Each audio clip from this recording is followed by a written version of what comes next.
Chapter 1, Title page Henry V.I., Part I by William Shakespeare.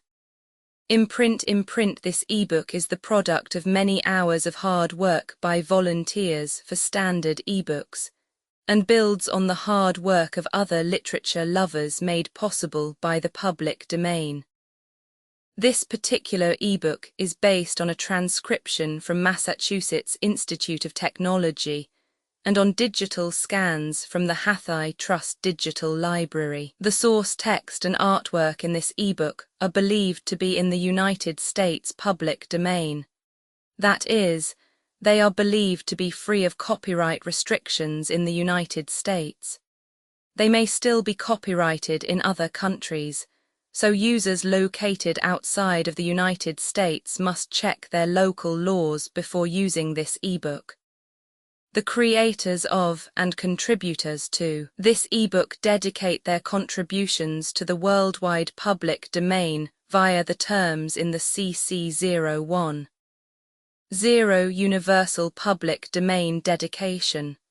For full license information, see the uncopyright at the end of this ebook. Dramatis Personae King Henry VI, Mayor of London, Duke of Gloucester, uncle to the King and Protector Duke of Bedford, uncle to the King and Regent of France Thomas Beaufort, Duke of Exeter, great-uncle to the King Henry Beaufort, great-uncle to the King Bishop of Winchester, and afterwards Cardinal John Beaufort, Earl, afterwards Duke of Somerset Richard Plantagenet, son of Richard late Earl of Cambridge, afterwards Duke of York, Earl of Warwick, Earl of Salisbury, Earl of Suffolk Lord Talbot, afterwards Earl of Shrewsbury John Talbot, his son Edmund Mortimer, Earl of March Sir John Fastolf, Sir William Lucy, Sir William Glansdale, Sir Thomas Gargrave, Mayor of London Woodville, Lieutenant of the Tower Vernon,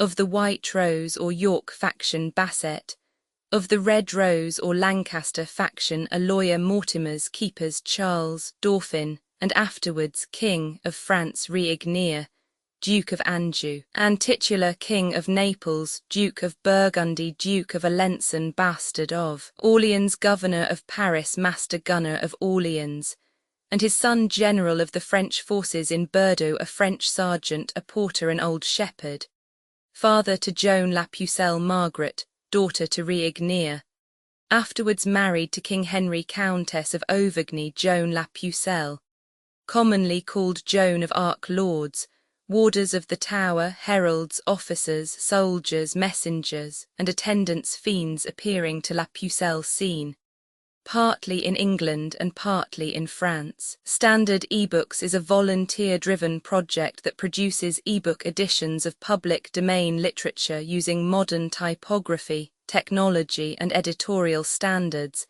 and distributes them free of cost. You can download this and other ebooks carefully produced for true book lovers at standardbooks.org. Henry V.I., Part I Henry V.I., Part I Act I Scene I Westminster Abbey. Dead March. Enter the funeral of King Henry V, attended on by Duke of Bedford, Regent of France, Duke of Gloucester, Protector, the Duke of Exeter, the Earl of Warwick, the Bishop of Winchester, heralds, etc. Bedford hung be the heavens with black, yield day to night. Comets importing change of times and states brandish your crystal tresses in the sky, and with them scourge the bad revolting stars that have consented unto Henry's death.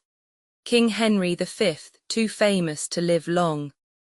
England ne'er lost a king of so much worth. Gloucester England ne'er had a king until his time. Virtue he had deserving to command, his brandished sword did blind men with his beams.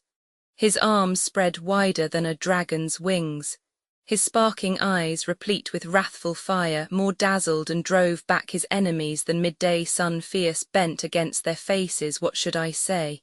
His deeds exceed all speech, he ne'er lift up his hand but conquered. Exeter we mourn in black, why mourn we not in blood? Henry is dead and never shall revive. upon a wooden coffin we attend, and death's dishonourable victory we with our stately presence glorify, like captives bound to a triumphant car. What? Shall we curse the planets of mishap that plotted thus our glory's overthrow? Or shall we think the subtle-witted French conjurers and sorcerers, that afraid of him by magic verses have contrived his end? Winchester, he was a king blessed of the King of Kings. Unto the French the dreadful judgment day so dreadful will not be as was his sight. The battles of the Lord of Hosts he fought, the church's prayers made him so prosperous. Gloucester the church, where is it? Had not churchmen prayed, his thread of life had not so soon decayed. None do you like but an effeminate prince whom like a schoolboy you may overawe. Winchester, Gloucester, whate'er we like, thou art protector and lookest to command the prince and realm.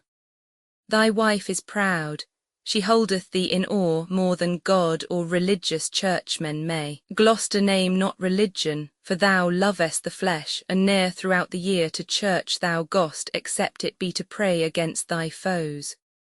Bedford, cease these jars and rest your minds in peace. Let's to the altar, heralds wait on us, instead of gold we'll offer up our arms, since arms avail not now that Henry's dead. Posterity await for wretched years, when at their mother's moist eyes babes shall suck, our isle be made a nourish of salt tears, and none but women left to wail the dead. Henry V, thy ghost I invocate, prosper this realm, keep it from civil broils, combat with adverse planets in the heavens. A far more glorious star thy soul will make than Julius Caesar or Bright. Enter a messenger. Messenger, my honourable lords, health to you all. Sad tidings bring I to you out of France of loss, of slaughter and discomfiture. Guienne, Champagne, Rheims, Orleans, Paris, Guises, Poictiers are all quite lost. Bedford, what say'st thou, man, before dead Henry's course? Speak softly, or the loss of those great towns will make him burst his lead and rise from death. Gloucester, is Paris lost? Is Rouen yielded up? If Henry were recalled to life again, these news would cause him once more yield the ghost. Exeter, how were they lost? What treachery was used? Messenger, no treachery, but want of men and money. Amongst the soldiers this is muttered, that here you maintain several factions, and whilst a field should be dispatched and fought, you are disputing of your generals. One would have lingering wars with little cost, another would fly swift but wanteth wings. A third thinks without expense at all, by guileful fair words peace may be obtained. Awake, awake, English nobility! Let not sloth dim your horrors new begot. Cropped are the flower deluces in your arms. Of England's coat one half is cut away. Exeter, were our tears wanting to this funeral, these tidings would call forth their flowing tides. Bedford, me they concern, regent I am of France. Give me my steeled coat, I'll fight for France. Away with these disgraceful wailing robes. Wounds will I lend the French instead of eyes to weep their intermissive miseries. Enter to them another messenger. Messenger, lords, view these letters full of bad mischance. France is revolted from the English quite, except some petty towns of no import. The Dauphin Charles is crowned King of Rheims, the bastard of Orleans with him is joined. Reignier, Duke of Anjou, doth take his part, the Duke of Alençon flieth to his side. Exeter, the Dauphin crowned King, all fly to him. Oh, whither shall we fly from this reproach? Gloucester, we will not fly, but to our enemies' throats. Bedford, if thou be slack, I'll fight it out. Bedford, Gloucester, why doubt'st thou of my forwardness? An army have I mustered in my thoughts, wherewith already France is overrun. Enter another messenger. Messenger, my gracious lords, to add to your laments, wherewith you now bedew King Henry's hearse, I must inform you of a dismal fight betwixt the stout Lord Talbot and the French. Winchester, what? Wherein Talbot overcame, is't so? Messenger, oh no, wherein Lord Talbot was o'erthrown. The circumstance I'll tell you more at large. The 10th of August last this dreadful lord, retiring from the siege of Orleans, having full scarce 6,000 in his troop, by 23,000 of the French, was round encompassed and set upon. No leisure had he to enrank his men. He wanted pikes to set before his archers. Instead whereof sharp stakes plucked out of hedges they pitched in the ground confusedly, to keep the horsemen off from breaking in. More than 3 hours the fight continued, where valiant Talbot above human thought enacted wonders with his sword and lance. Hundreds he sent to hell, and none durst stand him. Here, there, and everywhere enraged he flew. The French exclaimed, the devil was in arms. All the whole army stood agazed on him. His soldiers, spying his undaunted spirit, a Talbot, cried out Amen, and rushed into the bowels of the battle. Here had the conquest fully been sealed up, if Sir John Fastolfe had not played the coward. He, being in the vaward, placed behind with purpose to relieve and follow them, cowardly fled, not having struck one stroke. Hence grew the general wreck and massacre. Enclosed were they with their enemies. A base Walloon, to win the Dauphin's grace, thrust Talbot with a spear into the back, whom all France with their chief assembled strength durst not presume to look once in the face. Bedford is Talbot slain. Then I will slay myself for living idly here in pomp and ease, while such a worthy leader wanting aid unto his dastard foemen is betrayed. Messenger, oh no, he lives, but is took prisoner, and Lord Scales with him, and Lord Hungerford. Most of the rest slaughtered or took likewise. Bedford his ransom there is none but I shall pay.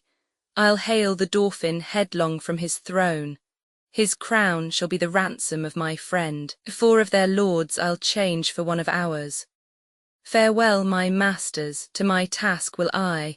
Bonfires in France forthwith I am to make, to keep our great St. George's feast withal. 10,000 soldiers with me I will take, whose bloody deeds shall make all Europe quake.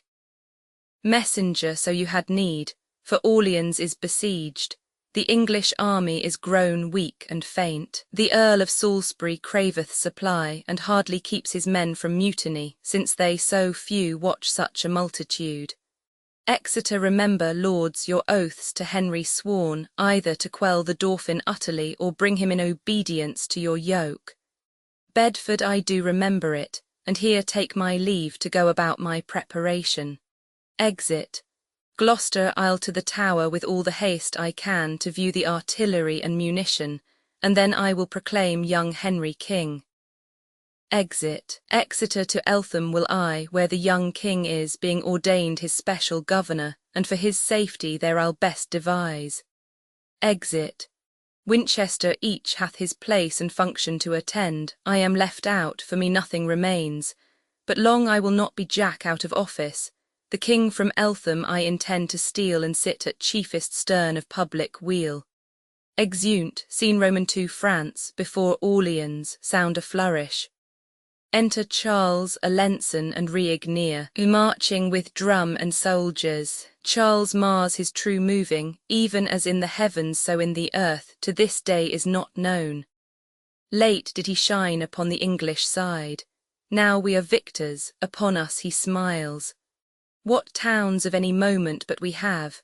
At pleasure here we lie near Orleans. Otherwhiles the famished English, like pale ghosts, faintly besiege us 1 hour in a month. Alençon they want their porridge and their fat bull beeves. Either they must be dieted like mules and have their provender tied to their mouths, or piteous they will look like drowned mice. Régnier lets raise the siege, why live we idly here? Talbot is taken whom we want to fear, remaineth none but mad-brained Salisbury. And he may well in fretting spend his gall, nor men nor money hath he to make war. Charles sound alarum, we will rush on them. Now for the honour of the forlorn French. Him I forgive my death that killeth me when he sees me go back 1 foot or fly. Exeunt. Here alarum, they are beaten back by the English with great loss. Re-enter Charles, Alençon, and Régnier. Charles, who ever saw the like, What men have I, dogs, cowards, dastards, I would ne'er have fled but that they left me midst my enemies. Reigneir Salisbury is a desperate homicide, he fighteth as one weary of his life. The other lords, like lions wanting food, do rush upon us as their hungry prey. Alençon Froissart, a countryman of ours, records, England all Olivers and Rowlands bred during the time Edward III did reign. More truly now may this be verified, for none but Samsons and Goliases it sendeth forth to skirmish. 1 to 10, lean, raw-boned rascals, who would e'er suppose they had such courage and audacity? Charles lets leave this town, for they are hare-brained slaves, and hunger will enforce them to be more eager. Of old I know them. Rather with their teeth the walls they'll tear down than forsake the siege. Reigneir, I think, by some odd gimmers or device their arms are set like clocks stiff to strike on, else ne'er could they hold out so as they do. By my consent will even let them alone. Alençon be it so. Enter the bastard of Orleans. Bastard, where's the Prince Dauphin? I have news for him. Charles, bastard of Orleans, thrice welcome to us. Bastard, methinks your looks are sad, your cheer appalled. Hath the late overthrow wrought this offence? Be not dismayed, if a succour is at hand. A holy maid hither with me I bring, which by a vision sent to her from heaven, ordained is to raise this tedious siege and drive the English forth the bounds of France.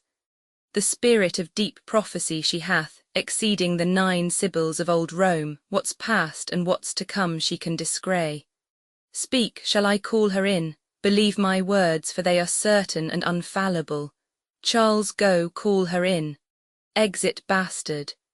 But first to try her skill, Reigneir, stand thou as Dauphin in my place, question her proudly. Let thy looks be stern, by this means shall we sound what skill she hath.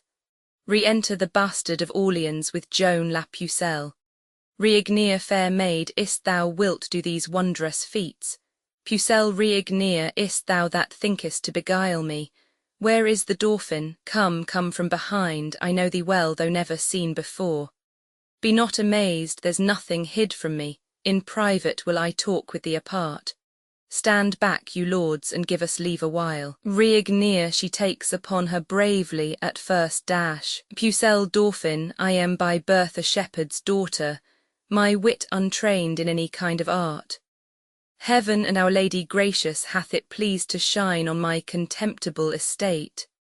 Lo, whilst I waited on my tender lambs, and to sun's parching heat displayed my cheeks, God's mother deigned to appear to me, and in a vision full of majesty willed me to leave my base vocation and free my country from calamity. Her aid she promised and assured success. In complete glory she revealed herself, and whereas I was black and swart before, with those clear rays which she infused on me, that beauty am I blessed with which you see. Ask me what question thou canst possible, and I will answer unpremeditated. My courage try by combat if thou darest, and thou shalt find that I exceed my sex. Resolve on this, thou shalt be fortunate, if thou receive me for thy warlike mate. Charles, thou hast astonished me with thy high terms. Only this proof I'll of thy valour make, in single combat thou shalt buckle with me, and if thou vanquishest thy words are true, otherwise I renounce all confidence. Pucelle, I am prepared. Here is my keen-edged sword decked with 5 flower-de-luces on each side, the which at Touraine in St. Catharine's churchyard out of a great deal of old iron I chose forth. Charles, then come, O God's name, I fear no woman. Pucelle, and while I live I'll ne'er fly from a man. Here they fight, and Joan la Pucelle overcomes. Charles, stay, stay thy hands, thou art an Amazon and fightest with the sword of Deborah. Pucelle, Christ's mother, helps me, else I were too weak. Charles, woe helps thee, 'tis thou that must help me.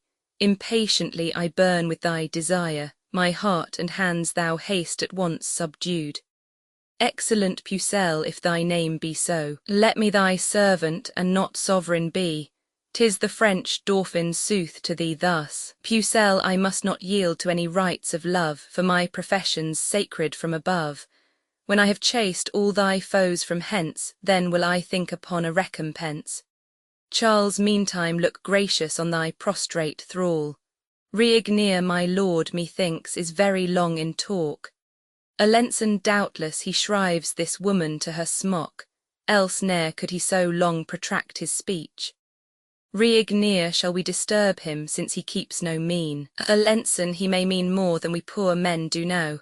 These women are shrewd tempters with their tongues. Reignier, my lord, where are you? What devise you on? Shall we give over Orleans or no? Pucelle, why no, I say, distrustful recreants. Fight till the last gasp, I will be your guard. Charles, what she says I'll confirm, we'll fight it out. Pucelle, assigned am I to be the English scourge. This night the siege assuredly I'll raise. Expect St. Martin's summer halcyon days, since I have entered into these wars. Glory is like a circle in the water, which never ceaseth to enlarge itself till by broad spreading it disperse to naught. With Henry's death the English circle ends, dispersed are the glories it included. Now am I like that proud insulting ship which Caesar and his fortune bear at once. Charles was Mohammed inspired with a dove, thou with an eagle art inspired then. Helen, the mother of great Constantine, nor yet St. Philip's daughters were like thee. Bright star of Venus, fall'n down on the earth, how may I reverently worship thee enough? Alençon, leave off delays, and let us raise the siege. Reignier, woman, do what thou canst to save our honours, drive them from Orleans and be immortalized. Charles, presently will try, come, let's away about it, no profit will I trust if she prove false. Exeunt, scene Roman 3 London, before the Tower. Enter Gloucester with his serving men in blue coats. Gloucester, I am come to survey the Tower this day. Since Henry's death I fear there is conveyance. Where be these warders that they wait not here? Open the gates, 'tis Gloucester that calls. First warder within, who's there that knocks so imperiously? First serving man, it is the noble Duke of Gloucester. Second warder within, whoe'er he be, you may not be let in. First serving man, villains, answer you so the Lord Protector. First warder within, the Lord protect him, so we answer him, we do no otherwise than we are willed. Gloucester, who willed you, or whose will stands but mine, there's none protector of the realm but I. Break up the gates, I'll be your warranties. Shall I be flouted thus by dunghill grooms? Gloucester's men rush at the Tower gates, and Woodvile the lieutenant speaks within. Woodvile, what noise is this? What traitors have we here? Gloucester lieutenant, is it you whose voice I hear? Open the gates, here's Gloucester that would enter. Woodvile, have patience, noble Duke, I may not open, the Cardinal of Winchester forbids. From him I have express commandment that thou nor none of thine shall be let in. Gloucester, faint-hearted Woodvile, prizest him for me. Arrogant Winchester, that haughty prelate whom Henry our late sovereign ne'er could brook. Thou art no friend to God or to the King. Open the gates, or I'll shut thee out shortly. Serving men, open the gates unto the Lord Protector, or we'll burst them open, if that you come not quickly. Enter to the Protector at the Tower gates Winchester and his men in tawny coats. Winchester, how now, ambitious Humphrey, what means this? Gloucester, peeled priest, dost thou command me to be shut out? Winchester, I do, thou most usurping proditor and not protector of the king or realm. Gloucester, stand back, thou manifest conspirator, thou that contrivedst to murder our dead lord, thou that givest whores indulgences to sin. I'll canvass thee in thy broad cardinal's hat, if thou proceed in this thy insolence. Winchester, nay, stand thou back, I will not budge a foot. This be Damascus, be thou cursed Cain, to slay thy brother Abel if thou wilt. Gloucester, I will not slay thee, but I'll drive thee back. Thy scarlet robes as a child's bearing cloth I'll use to carry thee out of this place. Winchester, do what thou darest, I beard thee to thy face. Gloucester, what, am I dared and bearded to my face? Draw men for all this privileged place, blue coats to tawny coats. Priest, beware your beard, I mean to tug it and to cuff you soundly. Under my feet I stamp thy cardinal's hat, in spite of pope or dignities of church. Here by the cheeks I'll drag thee up and down. Winchester, Gloucester, thou wilt answer this before the pope. Gloucester, Winchester, goose, I cry, a rope, now beat them hence, why do you let them stay? Thee I'll chase hence, thou wolf in sheep's array. Out, tawny coats. Out, scarlet hypocrite. Here Gloucester's men beat out the Cardinal's men, and enter in the hurly-burly the Mayor of London and his officers. Mayor, fie, lords, that you being supreme magistrates thus contumeliously should break the peace. Gloucester, peace, Mayor, thou know'st little of my wrongs. Here's Beaufort that regards nor God nor king hath here distrained the Tower to his use. Winchester, here's Gloucester, a foe to citizens, one that still motions war and never peace, outcharging your free purses with large fines, that seeks to overthrow religion because he is protector of the realm, and would have armour here out of the Tower, to crown himself king and suppress the prince. Gloucester, I will not answer thee with words but blows. Here they skirmish again. Mayor, naught rests for me in this tumultuous strife but to make open proclamation. Come, officer, as loud as e'er thou canst, cry. Officer, all manner of men assembled here in arms this day against God's peace and the king's. We charge and command you in his highness' name to repair to your several dwelling places, and not to wear, handle, or use any sword, weapon, or dagger henceforward upon pain of death. Gloucester, Cardinal, I'll be no breaker of the law, but we shall meet and break our minds at large. Winchester, Gloucester, we will meet. To thy cost, be sure, thy heart-blood I will have for this day's work. Mayor, I'll call for clubs if you will not away. This Cardinal's more haughty than the devil. Gloucester, Mayor, farewell, thou dost but what thou mayst. Winchester, abominable Gloucester, guard thy head, for I intend to have it ere long. Exeunt severally Gloucester and Winchester with their serving men. Mayor, see the coast cleared, and then we will depart. Good God, these nobles should such stomachs bear, I myself fight not once in 40 year. Exeunt, scene Roman 4 Orleans. Enter on the walls a master gunner and his boy. Master gunner, sirrah, thou know'st how Orleans is besieged, and how the English have the suburbs won. Boy, father, I know, and oft have shot at them, howe'er unfortunate I missed my aim. Master gunner, but now thou shalt not. Be thou ruled by me. Chief master gunner am I of this town.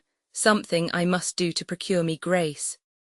The prince's espials have informed me how the English in the suburbs close entrenched want through a secret grate of iron bars in yonder tower to overpeer the city, and thence discover how with most advantage they may vex us with shot or with assault. To intercept this inconvenience, a piece of ordnance gainst it I have placed, and even these 3 days have I watched, if I could see them. Now do thou watch, for I can stay no longer. If thou spy'st any, run and bring me word, and thou shalt find me at the governor's. Exit. Boy, father, I warrant you, take you no care, I'll never trouble you if I may spy them. Exit. Enter on the turrets the Lords Salisbury and Talbot, Sir William Glansdale, Sir Thomas Gargrave, and others. Salisbury, Talbot, my life, my joy again returned. How wert thou handled being prisoner, or by what means gotst thou to be released? Discourse, I prithee, on this turret's top. Talbot, the Duke of Bedford, had a prisoner called the brave Lord Ponton de Santrails. For him was I exchanged and ransomed. But with a baser man of arms by far once in contempt they would have bartered me, which I disdaining scorned and craved death rather than I would be so vile esteemed. In fine, redeemed I was as I desired. But oh, the treacherous Fastolf wounds my heart, whom with my bare fists I would execute, if I now had him brought into my power. Salisbury, yet tell'st thou not how thou wert entertained. Talbot with scoffs and scorns and contumelious taunts. In open market-place produced they me to be a public spectacle to all. Here, said they, is the terror of the French, the scarecrow that affrights our children so. Then broke I from the officers that led me, and with my nails digged stones out of the ground to hurl at the beholders of my shame. My grisly countenance made others fly. None durst come near for fear of sudden death. In iron walls they deemed me not secure, so great fear of my name mongst them was spread that they supposed I could rend bars of steel and spurn in pieces posts of adamant. Wherefore a guard of chosen shot I had that walked about me every minute while, and if I did but stir out of my bed, ready they were to shoot me to the heart. Enter the boy with a linstock. Salisbury, I grieve to hear what torments you endured, but we will be revenged sufficiently. Now it is supper time in Orleans. Here, through this grate, I count each one and view the Frenchmen how they fortify. Let us look in, the sight will much delight thee.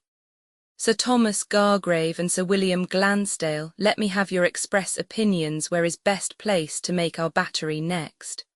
Gargrave, I think, at the north gate, for there stand lords. Glansdale and I here at the bulwark of the bridge. Talbot, for aught I see, this city must be famished, or with light skirmishes enfeebled. Here they shoot, Salisbury and Gargrave fall. Salisbury, O Lord, have mercy on us, wretched sinners. Gargrave, O Lord, have mercy on me, woeful man. Talbot, what chance is this that suddenly hath crossed us?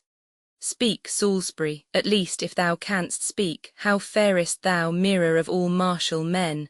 One of thy eyes and thy cheek's side struck off, accursed tower, accursed fatal hand that hath contrived this woeful tragedy. In 13 battles Salisbury o'ercame, Henry the Fifth he first trained to the wars, whilst any trump did sound, or drum struck up, his sword did ne'er leave striking in the field. Yet livest thou, Salisbury, though thy speech doth fail, one eye thou haste to look to heaven for grace, the sun with one eye vieweth all the world. Heaven, be thou gracious to none alive, if Salisbury wants mercy at thy hands. Bear hence his body, I will help to bury it.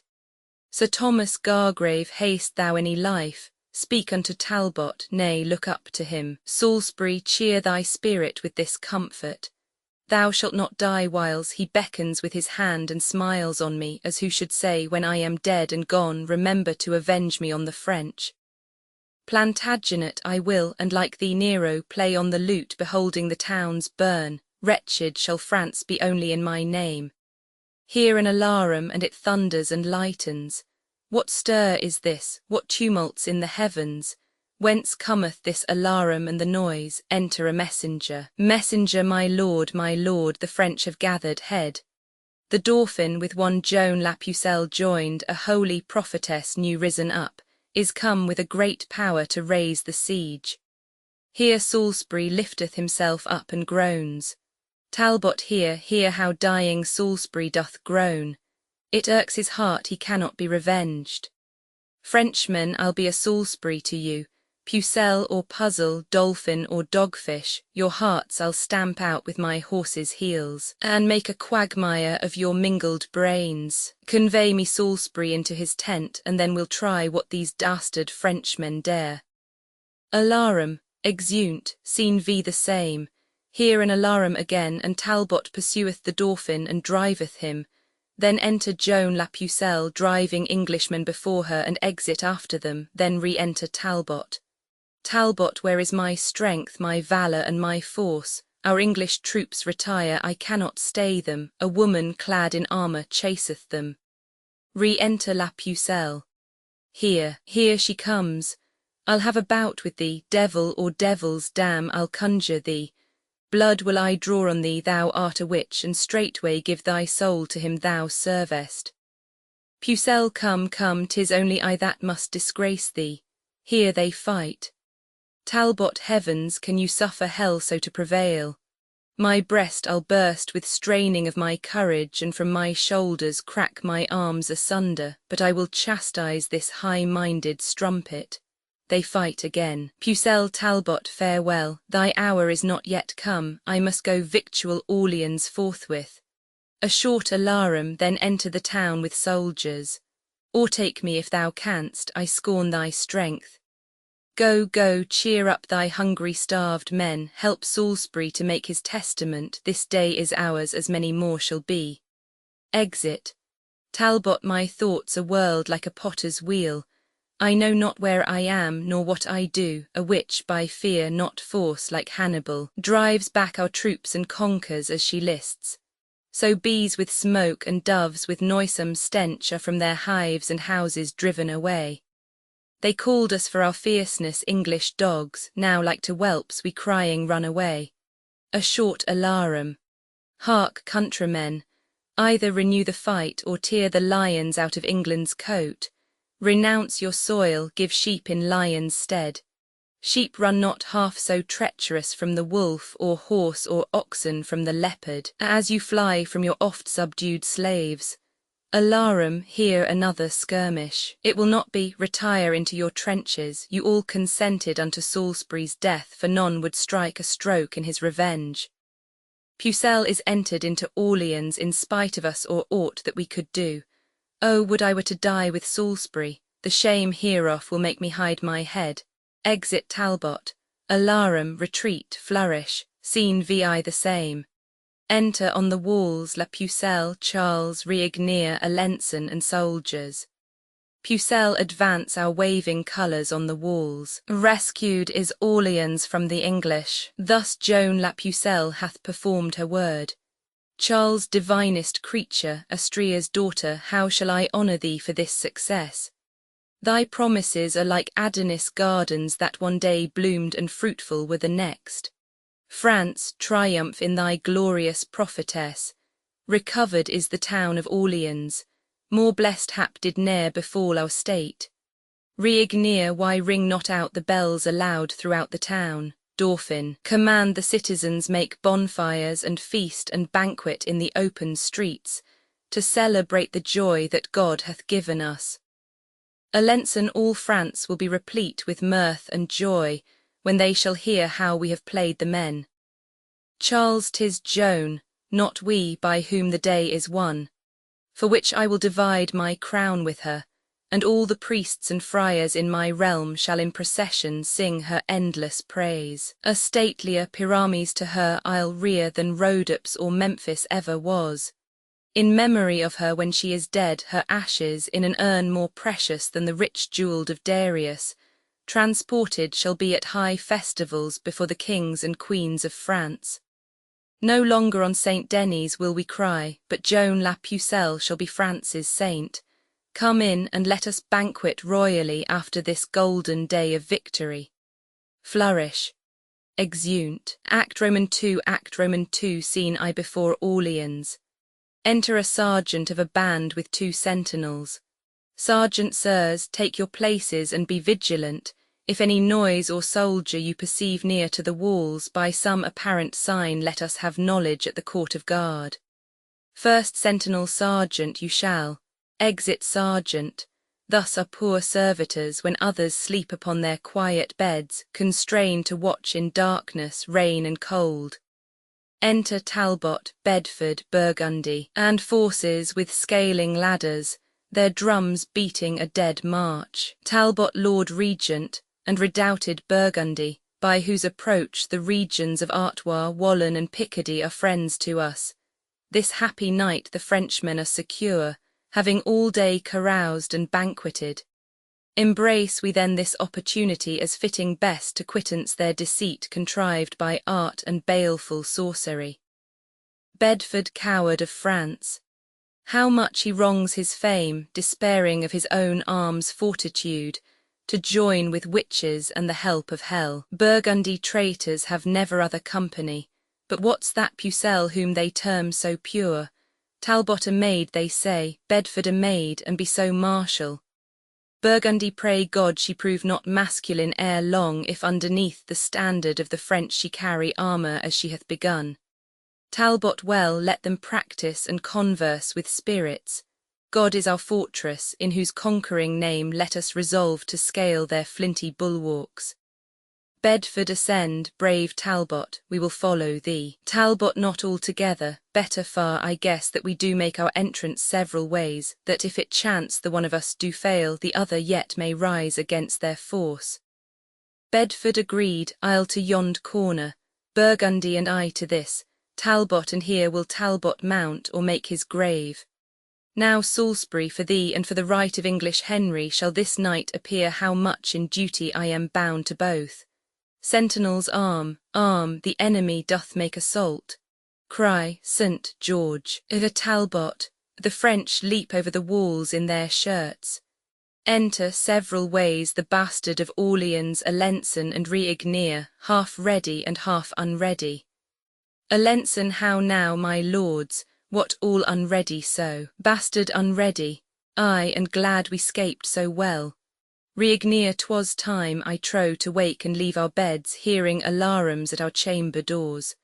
Alençon, of all exploits since first I followed arms, ne'er heard I of a warlike enterprise more venturous or desperate than this.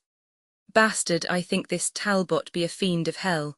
Reignier, if not of hell, the heavens sure favour him. Alençon, here cometh Charles, I marvel how he sped. Bastard Tut, holy Joan was his defensive guard. Enter Charles and La Pucelle. Charles, is this thy cunning, thou deceitful dame? Didst thou at first to flatter us withal make us partakers of a little gain, that now our loss might be 10 times so much? Pucelle, wherefore is Charles impatient with his friend? At all times will you have my power alike? Sleeping or waking must I still prevail, or will you blame and lay the fault on me? Improvident soldiers, had your watch been good, this sudden mischief never could have fallen. Charles, Duke of Alençon, this was your default, that being captain of the watch tonight did look no better to that weighty charge. Alençon, had all your quarters been as safely kept as that whereof I had the government, we had not been thus shamefully surprised. Bastard, mine was secure. Reignier, and so was mine, my lord. Charles, and for myself, most part of all this night, within her quarter and mine own precinct I was employed in passing to and fro, about relieving of the sentinels, then how or which way should they first break in? Pucelle, question my lords no further of the case how or which way, 'tis sure they found some place but weakly guarded where the breach was made. And now there rests no other shift but this, to gather our soldiers scattered and dispersed and lay new platforms to endamage them. Alarum, enter an English soldier crying a Talbot, a Talbot. They fly, leaving their clothes behind. The soldier, I'll be so bold to take what they have left. The cry of Talbot serves me for a sword, for I have loaden me with many spoils, using no other weapon but his name. Exit, seen Roman 2 Orleans, within the town. Enter Talbot, Bedford, Burgundy, a captain, and others. Bedford, the day begins to break, and night is fled, whose pitchy mantle overveiled the earth. Here sound retreat, and cease our hot pursuit. Retreat sounded. Talbot, bring forth the body of old Salisbury, and here advance it in the market-place, the middle centre of this cursed town. Now have I paid my vow unto his soul. For every drop of blood was drawn from him, there hath at least 5 Frenchmen died tonight. And that hereafter ages may behold what ruin happened in revenge of him, within their chiefest temple I'll erect a tomb, wherein his corpse shall be interred. Upon the which, that every one may read, shall be engraved the sack of Orleans, the treacherous manner of his mournful death, and what a terror he had been to France. But lords, in all our bloody massacre, I muse we met not with the Dauphin's grace, his new-come champion, virtuous Joan of Arc, nor any of his false confederates. Bedford, 'tis thought, Lord Talbot, when the fight began, roused on the sudden from their drowsy beds, they did amongst the troops of armed men leap o'er the walls for refuge in the field. Burgundy, myself, as far as I could well discern for smoke and dusky vapours of the night, am sure I scared the Dauphin and his trull, when arm in arm they both came swiftly running, like to a pair of loving turtle-doves that could not live asunder day or night. After that things are set in order here, we'll follow them with all the power we have. Enter a messenger. Messenger, all hail, my lords. Which of this princely train call ye the warlike Talbot, for his acts so much applauded through the realm of France? Talbot here is the Talbot, who would speak with him. Messenger, the virtuous lady, Countess of Auvergne, with modesty admiring thy renown, by me entreats, great lord, thou wouldst vouchsafe to visit her poor castle where she lies, that she may boast she hath beheld the man whose glory fills the world with loud report. Burgundy, is it even so? Nay then, I see our wars will turn unto a peaceful comic sport, when ladies crave to be encountered with. You may not, my lord, despise her gentle suit. Talbot, ne'er trust me then, for when a world of men could not prevail with all their oratory, yet hath a woman's kindness overruled, and therefore tell her I return great thanks and in submission will attend on her. Will not your honours bear me company? Bedford, no, truly, it is more than manners will, and I have heard it said, unbidden guests are often welcomest when they are gone. Talbot, well then, alone, since there's no remedy, I mean to prove this lady's courtesy. Come hither, Captain. Whispers, you perceive my mind. Captain, I do, my lord, and mean accordingly. Exeunt, scene Roman 3, Auvergne, the Countess's castle. Enter the Countess and her porter. Countess, porter, remember what I gave in charge, and when you have done so, bring the keys to me. Porter, madam, I will. Exit. Countess, the plot is laid. If all things fall out right, I shall as famous be by this exploit as Scythian Tomyris by Cyrus' death. Great is the rumour of this dreadful knight, and his achievements of no less account. Fain would mine eyes be witness with mine ears to give their censure of these rare reports. Enter messenger and Talbot. Messenger, madam, according as your ladyship desired by message craved, so is Lord Talbot come. Countess, and he is welcome. What, is this the man? Messenger, madam, it is. Countess, is this the scourge of France? Is this the Talbot, so much feared abroad that with his name the mothers still their babes? I see report is fabulous and false. I thought I should have seen some Hercules, a second Hector, for his grim aspect and large proportion of his strong-knit limbs. Alas, this is a child, a silly dwarf. It cannot be this weak and writhled shrimp should strike such terror to his enemies. Talbot, madam, I have been bold to trouble you, but since your ladyship is not at leisure, I'll sort some other time to visit you. Countess, what means he now? Go ask him whither he goes. Messenger, stay, my Lord Talbot, for my lady craves to know the cause of your abrupt departure. Talbot, marry, for that she's in a wrong belief, I go to certify her Talbot's here. Re-enter porter with keys. Countess, if thou be he, then art thou prisoner. Talbot, prisoner. To whom? Countess, to me, bloodthirsty lord, and for that cause I train thee to my house. Long time thy shadow hath been thrall to me, for in my gallery thy picture hangs. But now the substance shall endure the like, and I will chain these legs and arms of thine, that haste by tyranny these many years wasted our country, slain our citizens, and sent our sons and husbands captivate. Talbot, ha ha ha, Countess, laughest thou, wretch, thy mirth shall turn to moan. Talbot, I laugh to see your ladyship so fond to think that you have aught but Talbot's shadow whereon to practice your severity. Countess, why, art not thou the man? Talbot, I am indeed. Countess, then have I substance too? Talbot, no, no, I am but shadow of myself. You are deceived, my substance is not here, for what you see is but the smallest part and least proportion of humanity. I tell you, madam, with a whole frame here, it is of such a spacious lofty pitch, your roof were not sufficient to contain't. Countess, this is a riddling merchant for the non-sea. He will be here, and yet he is not here. How can these contrarieties agree? Talbot that will I show you presently. Winds his horn, drums strike up a peal of ordnance. Enter soldiers. How say you, madam? Are you now persuaded that Talbot is but shadow of himself? These are his substance, sinews, arms, and strength, with which he yoketh your rebellious necks, razeth your cities and subverts your towns, and in a moment makes them desolate. Countess victorious Talbot, pardon my abuse. I find thou art no less than fame hath bruited, and more than may be gathered by thy shape. Let my presumption not provoke thy wrath, for I am sorry that with reverence I did not entertain thee as thou art. Talbot, be not dismayed, fair lady, nor misconstrue the mind of Talbot, as you did mistake the outward composition of his body. What you have done hath not offended me, nor other satisfaction do I crave, but only with your patience that we may taste of your wine and see what cates you have, for soldiers' stomachs always serve them well. Countess, with all my heart, and think me honoured to feast so great a warrior in my house.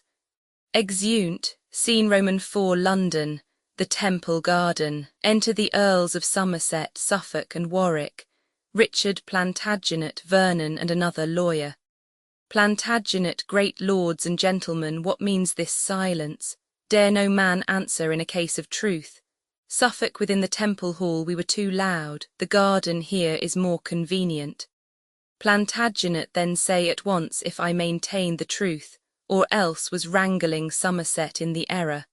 Suffolk, faith, I have been a truant in the law, and never yet could frame my will to it, and therefore frame the law unto my will. Somerset, judge you, my Lord of Warwick, then between us.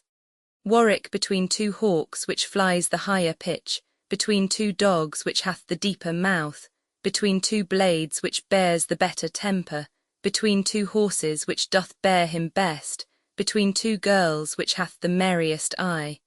I have perhaps some shallow spirit of judgment, but in these nice sharp quillets of the law, good faith, I am no wiser than a daw. Plantagenet, tut, tut, here is a mannerly forbearance.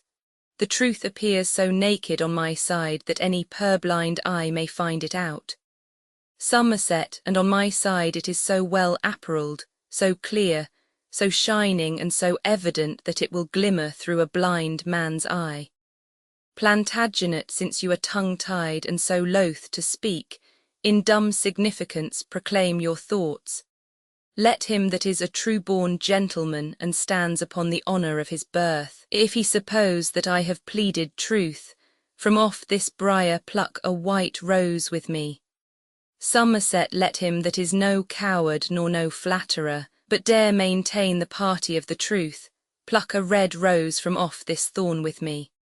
Warwick, I love no colours, and without all colour of base insinuating flattery, I pluck this white rose with Plantagenet. Suffolk, I pluck this red rose with young Somerset, and say withal I think he held the right. Vernon, stay, lords and gentlemen, and pluck no more, till you conclude that he upon whose side the fewest roses are cropped from the tree shall yield the other in the right opinion. Somerset, good Master Vernon, it is well objected. If I have fewest, I subscribe in silence. Plantagenet and I. Vernon, then, for the truth and plainness of the case, I pluck this pale and maiden blossom here, giving my verdict on the white rose side. Somerset, prick not your finger as you pluck it off, lest bleeding you do paint the white rose red and fall on my side so against your will. Vernon, if I, my lord, for my opinion bleed, opinion shall be surgeon to my hurt and keep me on the side where still I am. Somerset, well, well, come on, who else? Lawyer, unless my study and my books be false, the argument you held was wrong in you, to Somerset. In sign whereof I pluck a white rose too. Plantagenet, now, Somerset, where is your argument? Somerset, here in my scabbard, meditating that shall dye your white rose in a bloody red. Plantagenet, meantime, your cheeks do counterfeit our roses, for pale they look with fear as witnessing the truth on our side. Somerset, no, Plantagenet, 'Tis not for fear but anger that thy cheeks blush for pure shame to counterfeit our roses, and yet thy tongue will not confess thy error. Plantagenet, hath not thy rose a canker, Somerset? Somerset, hath not thy rose a thorn, Plantagenet?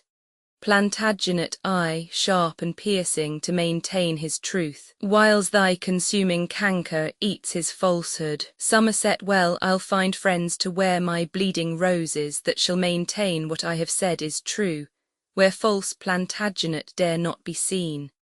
Plantagenet, now by this maiden blossom in my hand, I scorn thee and thy fashion, peevish boy. Suffolk, turn not thy scorns this way, Plantagenet. Plantagenet, proud Pole, I will and scorn both him and thee. Suffolk, I'll turn my part thereof into thy throat. Somerset, away, away, good William de la Pole, we grace the yeoman by conversing with him. Warwick, now, by God's will, thou wrong'st him, Somerset. His grandfather was Lionel, Duke of Clarence, third son to the 3rd Edward, King of England.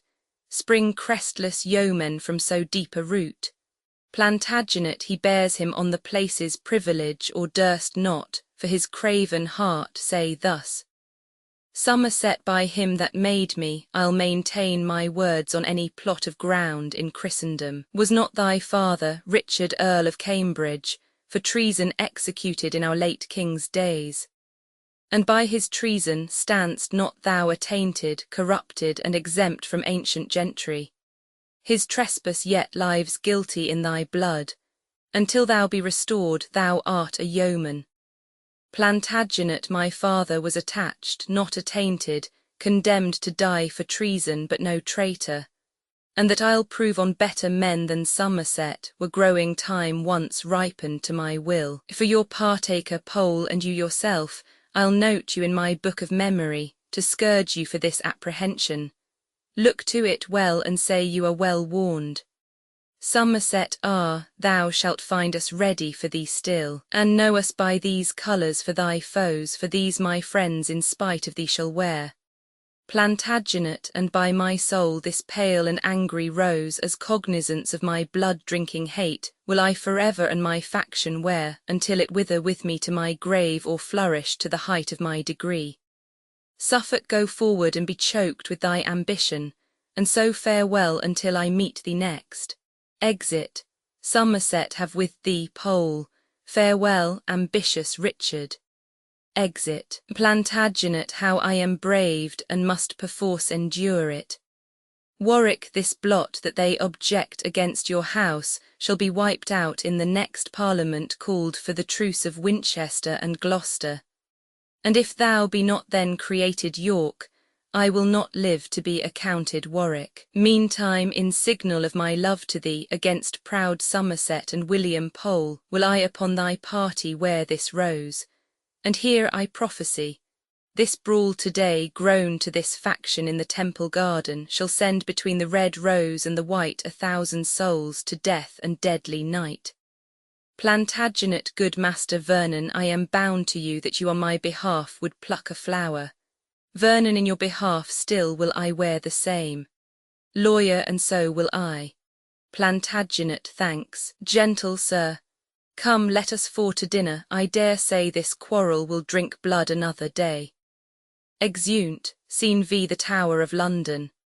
Enter Mortimer, brought in a chair, and jailers. Mortimer, kind keepers of my weak decaying age, let dying Mortimer here rest himself.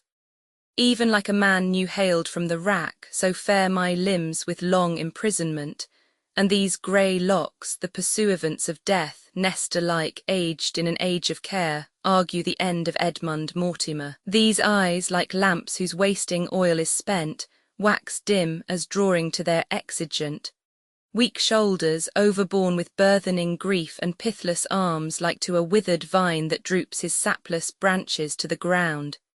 Yet are these feet, whose strengthless stay is numb, unable to support this lump of clay, swift-winged with desire to get a grave, as witting I no other comfort have. But tell me, keeper, will my nephew come? First jailer Richard Plantagenet, my lord, will come. We sent unto the Temple, unto his chamber, and answer was returned that he will come. Mortimer, enough, my soul shall then be satisfied. Poor gentleman, his wrong doth equal mine. Since Henry Monmouth first began to reign, before whose glory I was great in arms, this loathsome sequestration have I had. And even since then hath Richard been obscured, deprived of honour and inheritance. But now the arbitrator of despairs, just death, kind umpire of men's miseries, with sweet enlargement doth dismiss me hence. I would his troubles likewise were expired, that so he might recover what was lost. Enter Richard Plantagenet. First gaoler, my lord, your loving nephew now is come. Mortimer Richard Plantagenet, my friend, is he come? Plantagenet, I, noble uncle, thus ignobly used your nephew, late despised Richard, comes. Mortimer, direct mine arms, I may embrace his neck, and in his bosom spend my latter gasp. Oh, tell me when my lips do touch his cheeks, that I may kindly give one fainting kiss. And now declare, sweet stem from York's great stock, why didst thou say of late thou wert despised? Plantagenet, first, lean thine aged back against mine arm, and in that ease I'll tell thee my disease. This day in argument upon a case, some words there grew twixt Somerset and me, among which terms he used his lavish tongue and did upbraid me with my father's death, which obloquy set bars before my tongue, else with the like I had requited him. Therefore, good uncle, for my father's sake, in honour of a true Plantagenet, and for alliance sake, declare the cause my father, Earl of Cambridge, lost his head. Mortimer, that cause, fair nephew, that imprisoned me and hath detained me all my flowering youth within a loathsome dungeon, there to pine, was cursed instrument of his decease. Plantagenet, discover more at large what cause that was, for I am ignorant and cannot guess. Mortimer, I will, if that my fading breath permit and death approach not ere my tale be done. Henry IV, grandfather to this king, deposed his nephew Richard, Edward's son, the first begotten and the lawful heir of Edward King, the third of that descent, during whose reign the Percys of the north, finding his usurpation most unjust, endeavoured my advancement to the throne.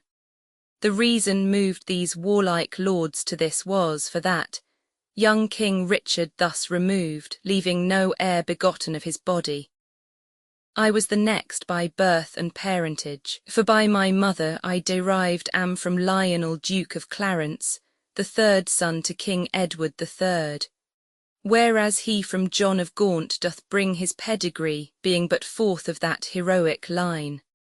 But mark, as in this haughty attempt they laboured to plant the rightful heir, I lost my liberty and they their lives. Long after this, when Henry V, succeeding his father Bolingbroke, did reign, thy father, Earl of Cambridge, then derived from famous Edmund Langley, Duke of York, marrying my sister that thy mother was, again in pity of my hard distress levied an army, weening to redeem and have installed me in the diadem. But as the rest, so fell that noble earl and was beheaded. Thus the Mortimers in whom the tide rested were suppressed. Plantagenet, of which, my lord, your honour is the last. Mortimer, true, and thou seest that I no issue have and that my fainting words do warrant death. Thou art my heir, the rest I wish thee gather, but yet be wary in thy studious care. Plantagenet, thy grave admonishments prevail with me, but yet methinks my father's execution was nothing less than bloody tyranny. Mortimer, with silence, nephew, be thou politic. Strong fixed is the house of Lancaster, and like a mountain not to be removed. But now thy uncle is removing hence, as princes do their courts when they are cloyed with long continuance in a settled place. Plantagenet, O uncle, would some part of my young years might but redeem the passage of your age. Mortimer, thou dost then wrong me, as that slaughterer doth which giveth many wounds when one will kill. Mourn not, except thou sorrow for my good, only give order for my funeral, and so farewell. And fair be all thy hopes, and prosperous be thy life in peace and war. Dies, Plantagenet, and peace no war befall thy parting soul. In prison haste thou spent a pilgrimage, and like a hermit overpast thy days. Well, I will lock his counsel in my breast, and what I do imagine let that rest. Keepers, convey him hence, and I myself will see his burial better than his life. Exeunt jailers, bearing out the body of Mortimer. Here dies the dusky torch of Mortimer, choked with ambition of the meaner sort, and for those wrongs, those bitter injuries which Somerset hath offered to my house, I doubt not but with honour to redress. And therefore haste I to the Parliament, either to be restored to my blood, or make my ill the advantage of my good. Exit. Act Roman 3 Scene I London, the Parliament House. Flourish.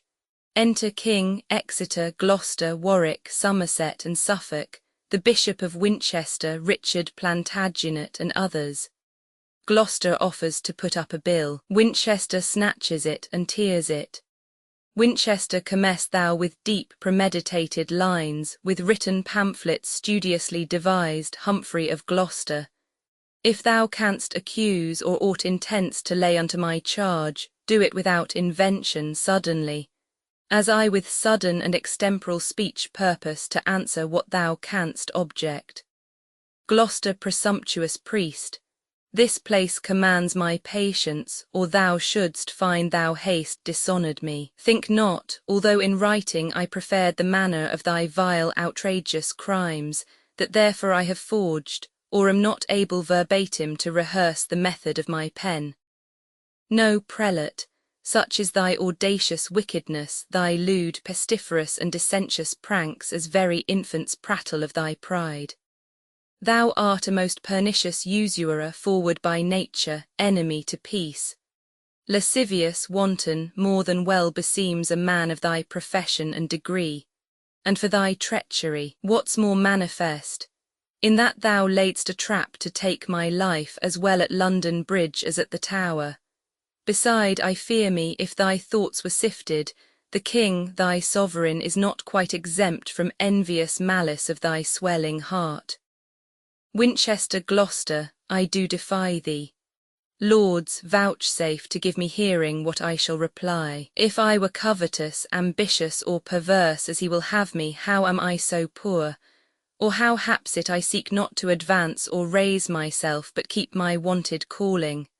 And for dissension, who preferreth peace more than I do? Except I be provoked. No, my good lords, it is not that offends. It is not that hath incensed the Duke. It is because no one should sway but he, no one but he should be about the king, and that engenders thunder in his breast and makes him roar these accusations forth. But he shall know I am as good, Gloucester as good, thou bastard of my grandfather. Winchester I, lordly sir, for what are you, I pray, but one imperious in another's throne? Gloucester, am I not protector, saucy priest? Winchester, and am not I a prelate of the church? Gloucester, yes, as an outlaw in a castle keeps and useth it to patronage his theft. Winchester, unreverent Gloucester. Gloucester, thou art reverent touching thy spiritual function, not thy life. Winchester, Rome shall remedy this. Warwick, Rome thither then. Somerset, my lord, it were your duty to forbear. Warwick, I see the bishop be not overborne. Somerset, methinks my lord should be religious and know the office that belongs to such. Warwick, methinks his lordship should be humbler, it fitteth not a prelate so to plead. Somerset, yes, when his holy state is touched so near. Warwick, state holy or unhallowed, what of that? Is not his grace protector to the king? Plantagenet aside. Plantagenet, I see, must hold his tongue, lest it be said, speak, sirrah, when you should. Must your bold verdict enter talk with lords? Else would I have a fling at Winchester. King, uncles of Gloucester and of Winchester, the special watchmen of our English weal, I would prevail, if prayers might prevail, to join your hearts in love and amity.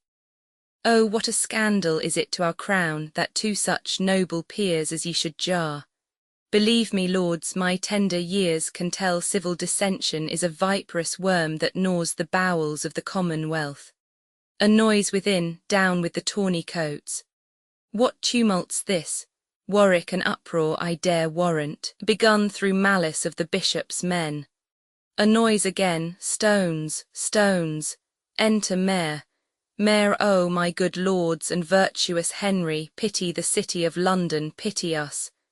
The Bishop and the Duke of Gloucester's men, forbidden late to carry any weapon, have filled their pockets full of pebble stones, and banding themselves in contrary parts do pelt so fast at one another's pate, that many have their giddy brains knocked out. Our windows are broke down in every street, and we for fear compelled to shut our shops. Enter serving men in skirmish with bloody pates. King, we charge you on allegiance to ourself to hold your slaughtering hands and keep the peace. Pray, Uncle Gloucester, mitigate this strife.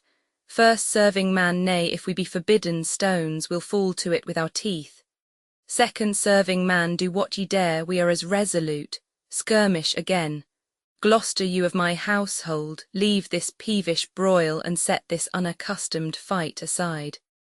Third serving man, my lord, we know your grace to be a man just and upright, and for your royal birth inferior to none but to his majesty.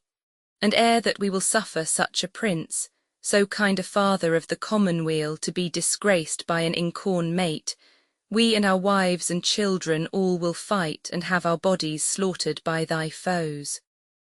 First serving man, I, and the very parings of our nails shall pitch a field when we are dead. Begin again. Gloucester, stay, stay, I say, and if you love me as you say you do, let me persuade you to forbear a while. King, oh, how this discord doth afflict my soul! Can you, my Lord of Winchester, behold my sighs and tears, and will not once relent? Who should be pitiful if you be not?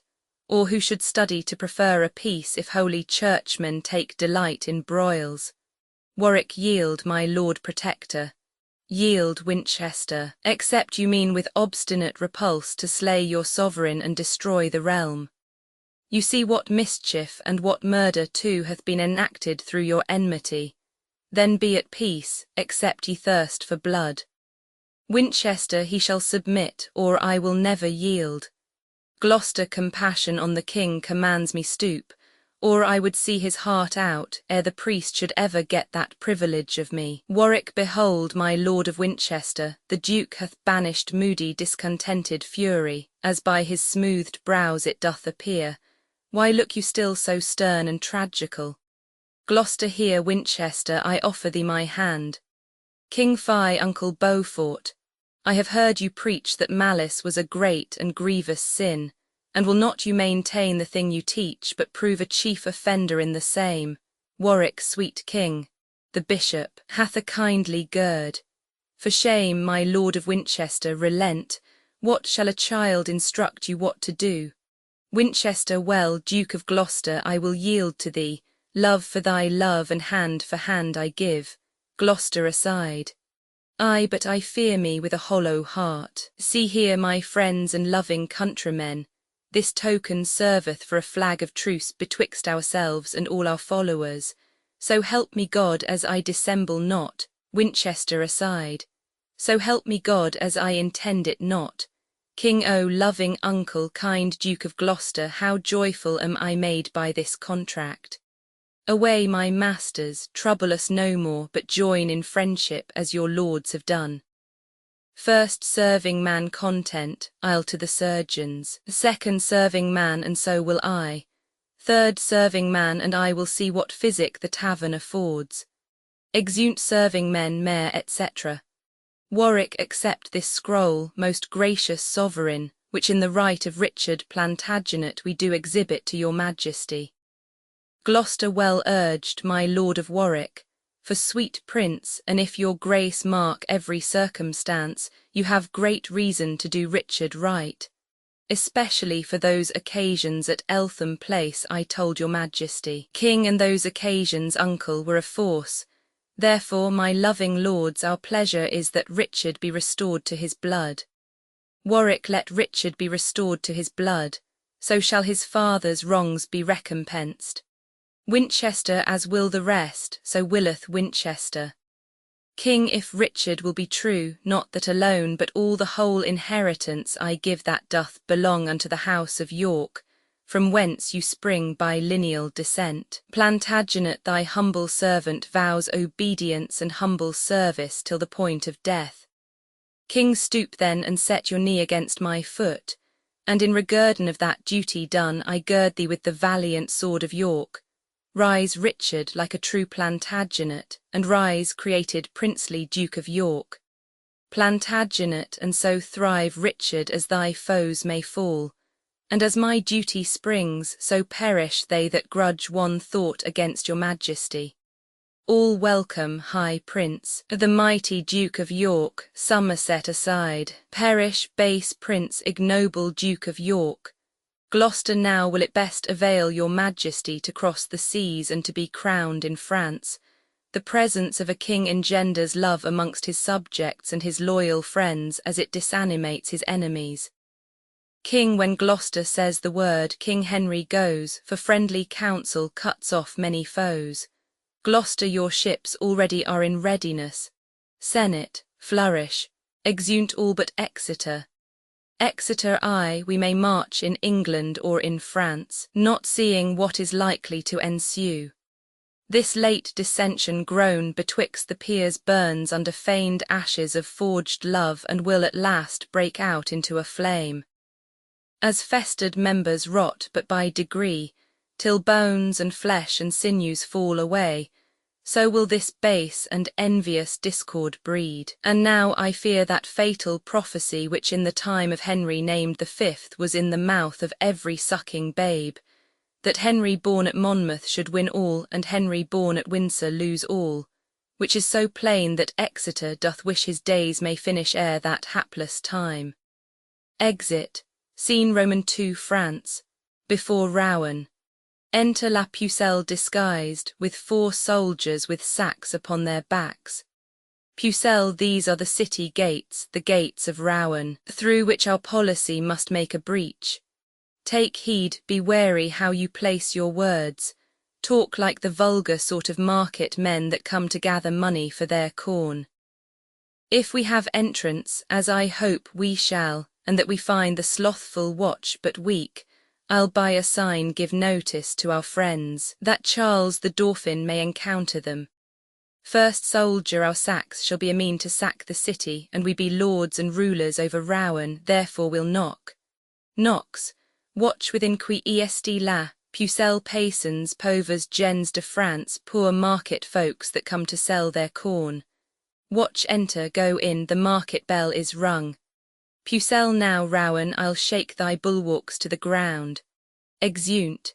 Enter Charles, the bastard of Orleans, Alençon, Régnier, and forces. Charles St. Denis, bless this happy stratagem, and once again we'll sleep secure in Rouen. Bastard, here entered Pucelle and her practisance. Now she is there, how will she specify where is the best and safest passage in? Régnier, by thrusting out a torch from yonder tower, which once discerned shows that her meaning is no way to that for weakness which she entered. Enter La Pucelle on the top, thrusting out a torch burning. Pucelle, behold, this is the happy wedding torch that joineth Rouen unto her countrymen, but burning fatal to the Talbotites. Exit. Bastard, see, noble Charles, the beacon of our friend, the burning torch in yonder turret stands. Charles, now shine it like a comet of revenge, a prophet to the fall of all our foes. Régnier, defer no time, delays have dangerous ends. Enter and cry the Dauphin. Presently, and then do execution on the watch. Alarum. Exeunt. An alarum, enter Talbot in an excursion. Talbot, France, thou shalt rue this treason with thy tears, if Talbot but survive thy treachery. Pucelle, that witch, that damned sorceress, hath wrought this hellish mischief unawares, that hardly we escaped the pride of France. Exit. An alarum, excursions.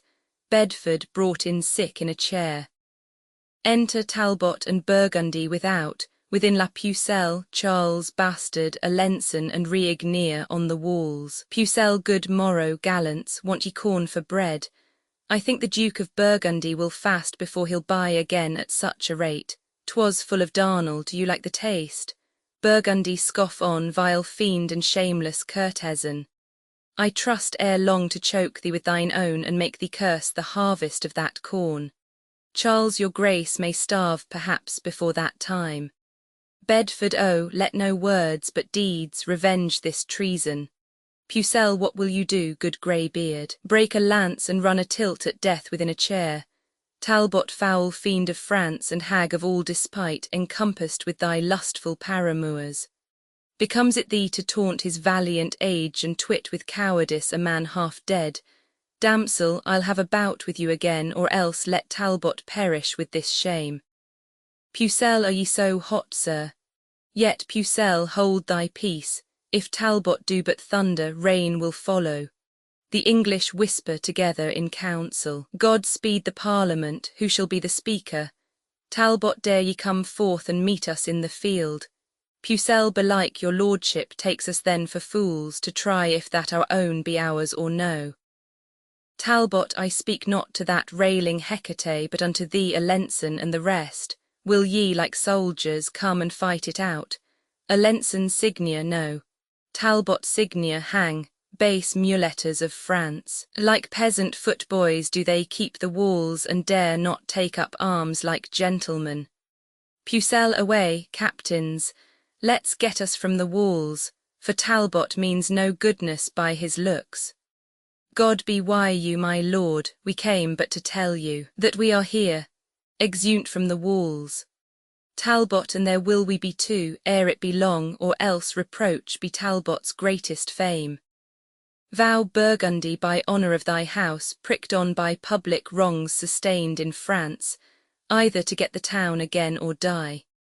And I, as sure as English Henry lives, and as his father here was conqueror, as sure as in this late betrayed town great Coeur de Lion's heart was buried, so sure I swear to get the town or die. Burgundy, my vows are equal partners with thy vows.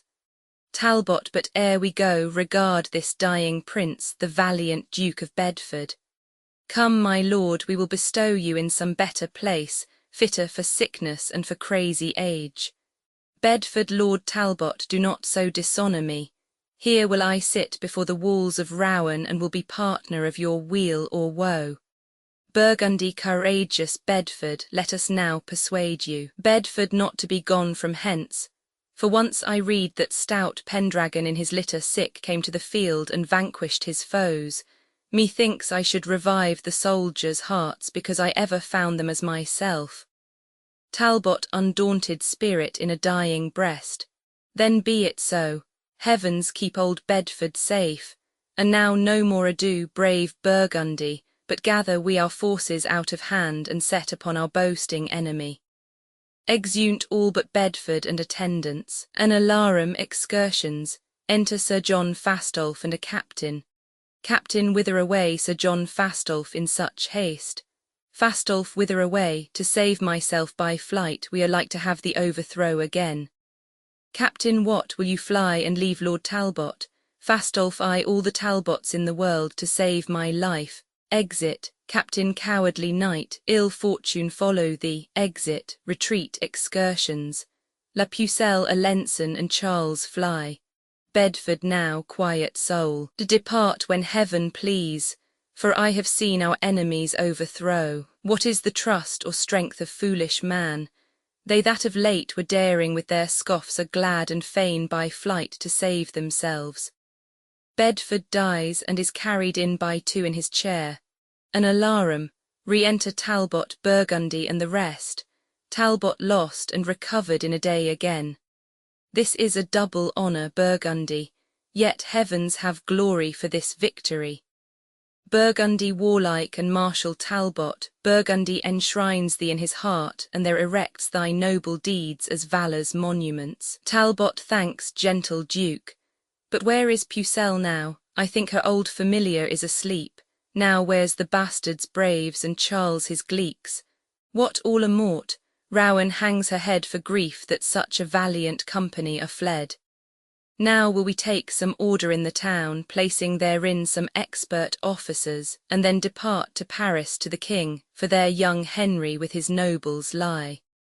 Burgundy, what wills Lord Talbot pleaseth Burgundy. Talbot, but yet before we go, let's not forget the noble Duke of Bedford late deceased, but see his exequies fulfilled in Rowan. A braver soldier never couched lance, a gentler heart did never sway in court, but kings and mightiest potentates must die, for that's the end of human misery. Exeunt, scene Roman 3, the plains near Rowan. Enter Charles, the bastard of Orleans, Alençon, La Pucelle and forces. Pucelle dismay not princes at this accident, nor grieve that Rowan is so recovered. Care is no cure, but rather corrosive, for things that are not to be remedied. Let frantic Talbot triumph for a while, and like a peacock sweep along his tail, will pull his plumes and take away his train if Dauphin and the rest will be but ruled. Charles, we have been guided by thee hitherto, and of thy cunning had no diffidence. One sudden foil shall never breed distrust. Bastard, search out thy wit for secret policies, and we will make thee famous through the world. Alençon will set thy statue in some holy place, and have thee reverenced like a blessed saint. Employ thee then, sweet virgin, for our good. Pucelle, then thus it must be. This doth Joan devise. By fair persuasions mixed with sugared words we will entice the Duke of Burgundy to leave the Talbot and to follow us. Charles, I marry, sweeting, if we could do that, France were no place for Henry's warriors, nor should that nation boast it so with us, but be extirped from our provinces. Alençon for ever should they be expulsed from France, and not have title of an earldom here. Pucelle, your honours shall perceive how I will work to bring this matter to the wished end. Drum sounds afar off. Hark, by the sound of drum you may perceive their powers are marching unto Paris ward. Here sound an English march. Enter and pass over at a distance Talbot and his forces. There goes the Talbot with his colours spread and all the troops of English after him. French march. Enter the Duke of Burgundy and forces. Now in the rearward comes the Duke and his. Fortune in favour makes him lag behind. Summon a parley, we will talk with him. Trumpets sound a parley, Charles a parley with the Duke of Burgundy. Burgundy who craves a parley with the Burgundy. Pucelle, the princely Charles of France, thy countryman. Burgundy, what say'st thou, Charles, for I am marching hence? Charles, speak, Pucelle, and enchant him with thy words. Pucelle, brave Burgundy, undoubted hope of France. Stay, let thy humble handmaid speak to thee. Burgundy, speak on, but be not over tedious. Pucelle, look on thy country. Look on fertile France, and see the cities and the towns defaced by wasting ruin of the cruel foe. As looks the mother on her lowly babe when death doth close his tender dying eyes, see the pining malady of France. Behold the wounds, the most unnatural wounds, which thou thyself hast given her woeful breast. O, turn thy edged sword another way.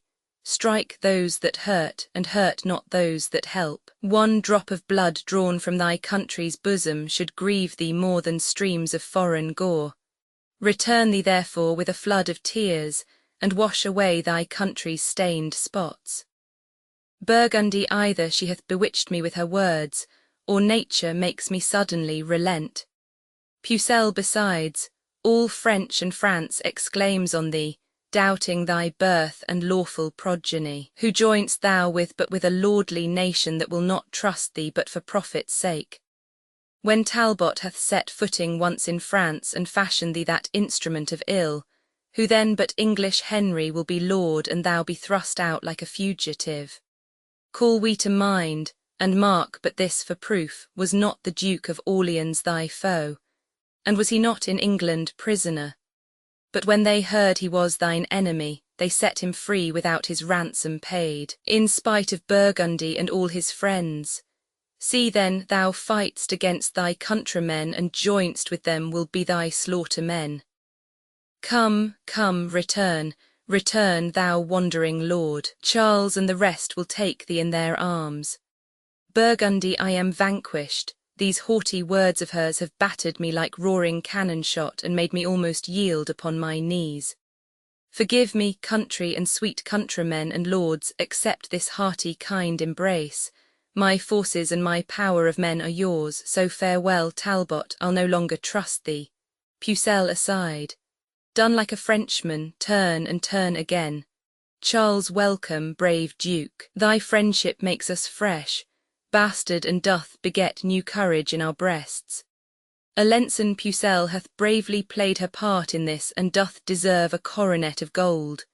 Charles, now let us on, my lords, and join our powers and seek how we may prejudice the foe. Exeunt, scene Roman IV, Paris, the palace. Enter the King, Gloucester, Bishop of Winchester, York, Suffolk, Somerset, Warwick, Exeter, Vernon, Basset, and others. To them with his soldiers Talbot. Talbot, my gracious prince and honourable peers, hearing of your arrival in this realm, I have a while given truce unto my wars, to do my duty to my sovereign.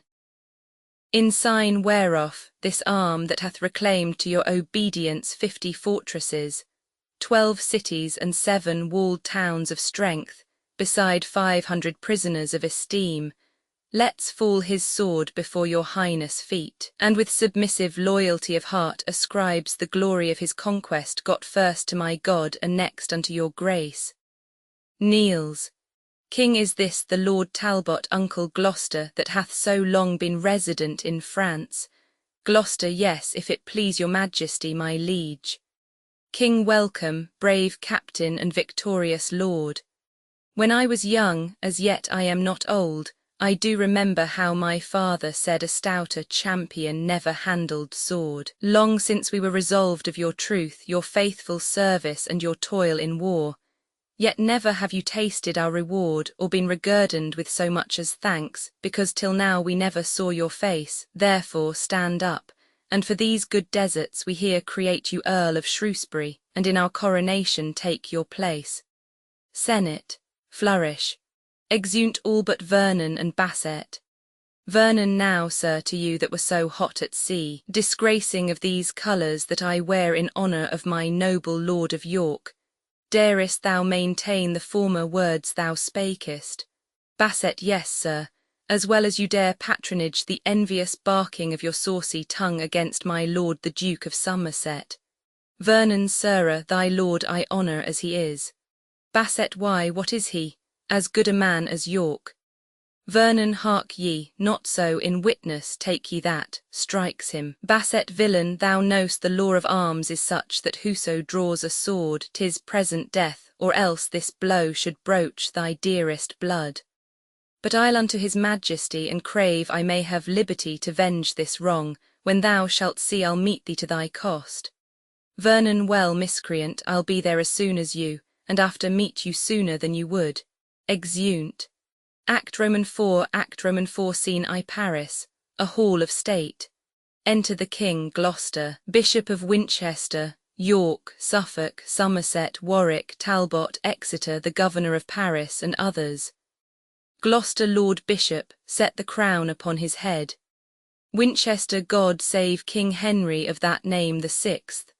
Gloucester, now Governor of Paris, take your oath that you elect no other king but him. Esteem none friends but such as are his friends, and none your foes but such as shall pretend malicious practices against his state. This shall ye do, so help you righteous God. Enter Sir John Fastolfe. Fastolfe, my gracious sovereign, as I rode from Calais to haste unto your coronation, a letter was delivered to my hands, writ to your grace from the Duke of Burgundy. Talbot, shame to the Duke of Burgundy and thee. I vowed, base knight, when I did meet thee next, to tear the garter from thy craven's leg, plucking it off, which I have done because unworthily thou wast installed in that high degree. Pardon me, princely Henry and the rest, this dastard at the battle of Patay, when but in all I was 6,000 strong, and that the French were almost 10 to 1, before we met, or that a stroke was given, like to a trusty squire did run away. in which assault we lost 1200 men. Myself and divers gentlemen beside were there surprised and taken prisoners. Then judge, great lords, if I have done amiss, or whether that such cowards ought to wear this ornament of knighthood, yea or no. Gloucester, to say the truth, this fact was infamous and ill beseeming any common man, much more a knight, a captain and a leader. Talbot, when first this order was ordained, my lords knights of the Garter were of noble birth, valiant and virtuous, full of haughty courage, such as were grown to credit by the wars, not fearing death nor shrinking for distress, but always resolute in most extremes. He then that is not furnished in this sort doth but usurp the sacred name of knight, profaning this most honourable order, and should, if I were worthy to be judge, be quite degraded, like a hedge-born swain that doth presume to boast of gentle blood. King Stane, to thy countrymen thou hear'st thy doom. Be packing, therefore, thou that wast a knight. Henceforth we banish thee on pain of death. Exit Fastolf. And now, my Lord Protector, view the letter sent from our uncle Duke of Burgundy. Gloucester, what means his grace that he hath changed his style, no more but plain and bluntly, to the king? Hath he forgot he is his sovereign, or doth this churlish superscription pretend some alteration in good will? What's here? Reads, I have upon a special cause moved with compassion of my country's wreck, together with the pitiful complaints of such as your oppression feeds upon, forsaken your pernicious faction and joined with Charles, the rightful King of France. O monstrous treachery! Can this be so that in alliance, amity, and oaths there should be found such false dissembling guile? King Wat, doth my uncle Burgundy revolt? Gloucester he doth, my lord, and is become your foe. King is that the worst this letter doth contain, Gloucester it is the worst, and all my lord he writes. King, why then, Lord Talbot, there shall talk with him and give him chastisement for this abuse. How say you, my lord, are you not content? Talbot, content, my liege. Yes, but that I am prevented, I should have begged I might have been employed. King, then gather strength and march unto him straight. Let him perceive how ill we brook his treason and what offence it is to flout his friends. Talbot, I go, my lord, in heart desiring still you may behold confusion of your foes. Exit. Enter Vernon and Basset. Vernon, grant me the combat, gracious sovereign. Basset and me, my lord, grant me the combat too. York, this is my servant, hear him, noble prince. Somerset, and this is mine, sweet Henry, favour him. King, be patient, lords, and give them leave to speak. Say, gentlemen, what makes you thus exclaim, and wherefore crave you combat, or with whom? Vernon with him, my lord, for he hath done me wrong. Basset and I with him, for he hath done me wrong. King, what is that wrong whereof you both complain? First let me know, and then I'll answer you. Basset, crossing the sea from England into France, this fellow here, with envious carping tongue, upbraided me about the rose I wear, saying the sanguine colour of the leaves did represent my master's blushing cheeks, when stubbornly he did repun the truth about a certain question in the law argued betwixt the Duke of York and him, with other vile and ignominious terms, in confutation of which rude reproach and in defence of my lord's worthiness, I crave the benefit of law of arms. Vernon, and that is my petition, noble lord, for though he seem with forged quaint conceit to set a gloss upon his bold intent, yet know, my lord, I was provoked by him, and he first took exceptions at this badge, pronouncing that the paleness of this flower bewrayed the faintness of my master's heart. York, will not this malice, Somerset, be left? Somerset, your private grudge, my Lord of York, will out, though ne'er so cunningly you smother it. King, good lord, what madness rules in brainsick men, when for so slight and frivolous a cause such factious emulations shall arise? Good cousins both of York and Somerset, quiet yourselves, I pray, and be at peace. York, let this dissension first be tried by fight, and then your highness shall command a peace. Somerset, the quarrel toucheth none but us alone, betwixt ourselves let us decide it then. York, there is my pledge, accept it, Somerset. Vernon, nay, let it rest where it began at first. Basset, confirm it so, mine honourable lord. Gloucester, confirm it so. Confounded be your strife, and perish ye with your audacious prate. Presumptuous vassals, are you not ashamed with this immodest clamorous outrage to trouble and disturb the king and us? And you, my lords, methinks you do not well to bear with their perverse objections, much less to take occasion from their mouths to raise a mutiny betwixt yourselves. Let me persuade you take a better course. Exeter, it grieves his highness. Good my lords, be friends. King, come hither, you that would be combatants.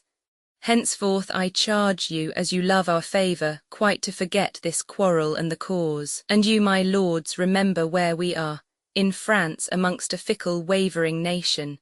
If they perceive dissension in our looks and that within ourselves we disagree, how will their grudging stomachs be provoked to wilful disobedience and rebel?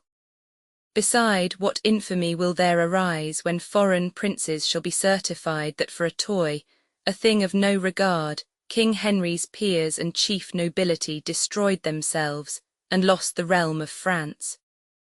Oh, think upon the conquest of my father, in my tender years, and let us not forego that for a trifle that was bought with blood. Let me be umpire in this doubtful strife. I see no reason, if I wear this rose putting on a red rose, that anyone should therefore be suspicious I more incline to Somerset than York. Both are my kinsmen, and I love them both. As well they may upbraid me with my crown, because, forsooth, the King of Scots is crowned. But your discretions better can persuade than I am able to instruct or teach. And therefore, as we hither came in peace, so let us still continue peace and love. Cousin of York, we institute your grace to be our regent in these parts of France, and good my lord of Somerset, unite your troops of horsemen with his bands of foot, and like true subjects, sons of your progenitors, go cheerfully together and digest your angry choler on your enemies. Ourself, my Lord Protector, and the rest after some respite will return to Calais, from thence to England, where I hope ere long to be presented by your victories with Charles Alençon and that traitorous rout. Flourish. Exeunt all but York, Warwick, Exeter, and Vernon. Warwick, my Lord of York, I promise you the King prettily methought did play the orator. York, and so he did. But yet I like it not, in that he wears the badge of Somerset. Warwick tush, that was but his fancy, blame him not. I dare presume, sweet prince, he thought no harm. York, and if I wist he did, but let it rest, other affairs must now be managed. Exeunt all but Exeter. Exeter, well didst thou, Richard, to suppress thy voice, for had the passions of thy heart burst out, I fear we should have seen deciphered their more rancorous spite, more furious raging broils than yet can be imagined or supposed. But howsoever, no simple man that sees this jarring discord of nobility, this shouldering of each other in the court, this factious bandying of their favourites, but that it doth presage some ill event. 'Tis much when sceptres are in children's hands, but more when envy breeds unkind division. There comes the reign, there begins confusion. Exit, scene Roman II before Bordeaux. Enter Talbot with trump and drum. Talbot go to the gates of Bordeaux, trumpeter, summon their general unto the wall. Trumpet sounds, enter general and others aloft. English John Talbot, captains, calls you forth, servant in arms to Harry King of England, and thus he would. Open your city gates, be humble to us, call my sovereign yours, and do him homage as obedient subjects. And I'll withdraw me and my bloody power. But if you frown upon this proffered peace, you tempt the fury of my 3 attendants, lean famine, quartering steel, and climbing fire, who in a moment even with the earth shall lay your stately and air-braving towers, if you forsake the offer of their love. General, thou ominous and fearful owl of death, our nation's terror and their bloody scourge, The period of thy tyranny approacheth. On us thou canst not enter but by death. For I protest we are well fortified and strong enough to issue out and fight. If thou retire, the Dauphin, well appointed, stands with the snares of war to tangle thee. On either hand thee there are squadrons pitched, to wall thee from the liberty of flight. And no way canst thou turn thee for redress, but death doth front thee with apparent spoil, and pale destruction meets thee in the face. 10,000 French have ta'en the sacrament to rive their dangerous artillery upon no Christian soul but English Talbot. Lo, there thou stand'st, a breathing valiant man, of an invincible unconquered spirit. This is the latest glory of thy praise, that I, thy enemy, due thee withal. For ere the glass that now begins to run finish the process of his sandy hour, these eyes that see thee now well coloured shall see thee withered, bloody, pale and dead. Drum afar off. Hark, hark, the Dauphin's drum, a warning bell, sings heavy music to thy timorous soul, and mine shall ring thy dire departure out. Exeunt General, etc. Talbot he fables not, I hear the enemy, out some light horsemen and peruse their wings. O negligent and heedless discipline! How are we parked and bounded in a pale, a little herd of England's timorous deer, mazed with a yelping kennel of French curs. If we be English deer, be then in blood, not rascal-like to fall down with a pinch, but rather moody mad and desperate stags. Turn on the bloody hounds with heads of steel, and make the cowards stand aloof at bay. Sell every man his life as dear as mine, and they shall find dear, dear of us, my friends. God and St. George, Talbot and England's right, prosper our colours in this dangerous fight. Exeunt. A scene Roman 3 plains in Gascony. Enter a messenger that meets York. Enter York with trumpet and many soldiers. York are not the speedy scouts returned again that dogged the mighty army of the Dauphin. Messenger, they are returned, my lord, and give it out that he is marched to Bordeaux with his power to fight with Talbot. As he marched along, by your espials were discovered 2 mightier troops than that the Dauphin led, which joined with him and made their march for Bordeaux. York a plague upon that villain Somerset, that thus delays my promised supply of horsemen, that were levied for this siege. Renowned Talbot doth expect my aid, and I am loted by a traitor villain, and cannot help the noble chevalier. God comfort him in this necessity. If he miscarry, farewell wars in France. Enter Sir William Lucy. Lucy, thou princely leader of our English strength, never so needful on the earth of France, spur to the rescue of the noble Talbot, who now is girdled with a waist of iron and hemmed about with grim destruction. To Bordeaux, warlike Duke, to Bordeaux, York. Else, farewell Talbot, France and England's honour. York, O God, that Somerset, who in proud heart doth stop my cornets, were in Talbot's place. So should we save a valiant gentleman by forfeiting a traitor and a coward. Mad ire and wrathful fury makes me weep that thus we die while remiss traitors sleep. Lucy, O, send some succour to the distressed lord. York he dies, we lose, I break my warlike word. We mourn, France smiles, we lose, they daily get. All long of this vile traitor Somerset. Lucy, then God take mercy on brave Talbot's soul, and on his son young John, who 2 hours since I met in travel toward his warlike father. This 7 years did not Talbot see his son, and now they meet where both their lives are done. York, alas, what joy shall noble Talbot have to bid his young son welcome to his grave. Away, vexation almost stops my breath that sundered friends greet in the hour of death. Lucy, farewell, no more my fortune can, but curse the cause I cannot aid the man. Maine, Blois, Poictiers and Tours are won away, long all of Somerset and his delay. Exit with his soldiers. Lucy thus, while the vulture of sedition feeds in the bosom of such great commanders, sleeping negulction doth betray to loss the conquest of our scarce cold conqueror, that ever living man of memory, Henry the 5th, whiles they each other cross, lives, honours, lands, and all hurry to loss. Exit.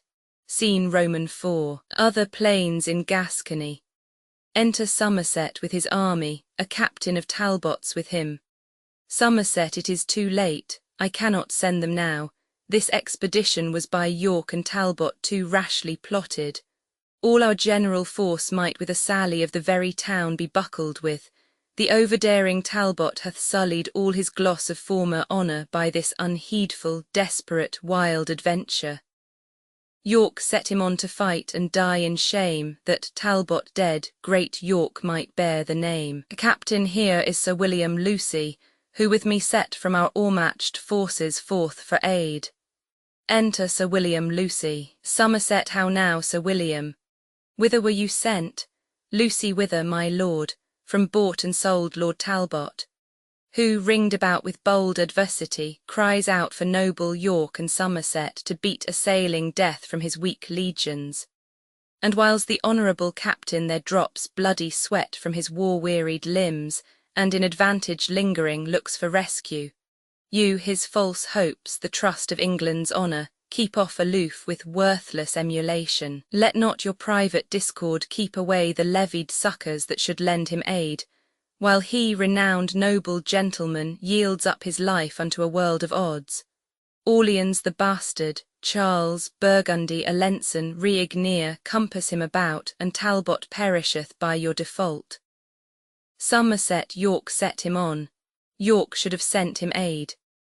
Lucy and York as fast upon your grace exclaims, swearing that you withhold his levied host, collected for this expedition. Somerset, York lies, he might have sent and had the horse.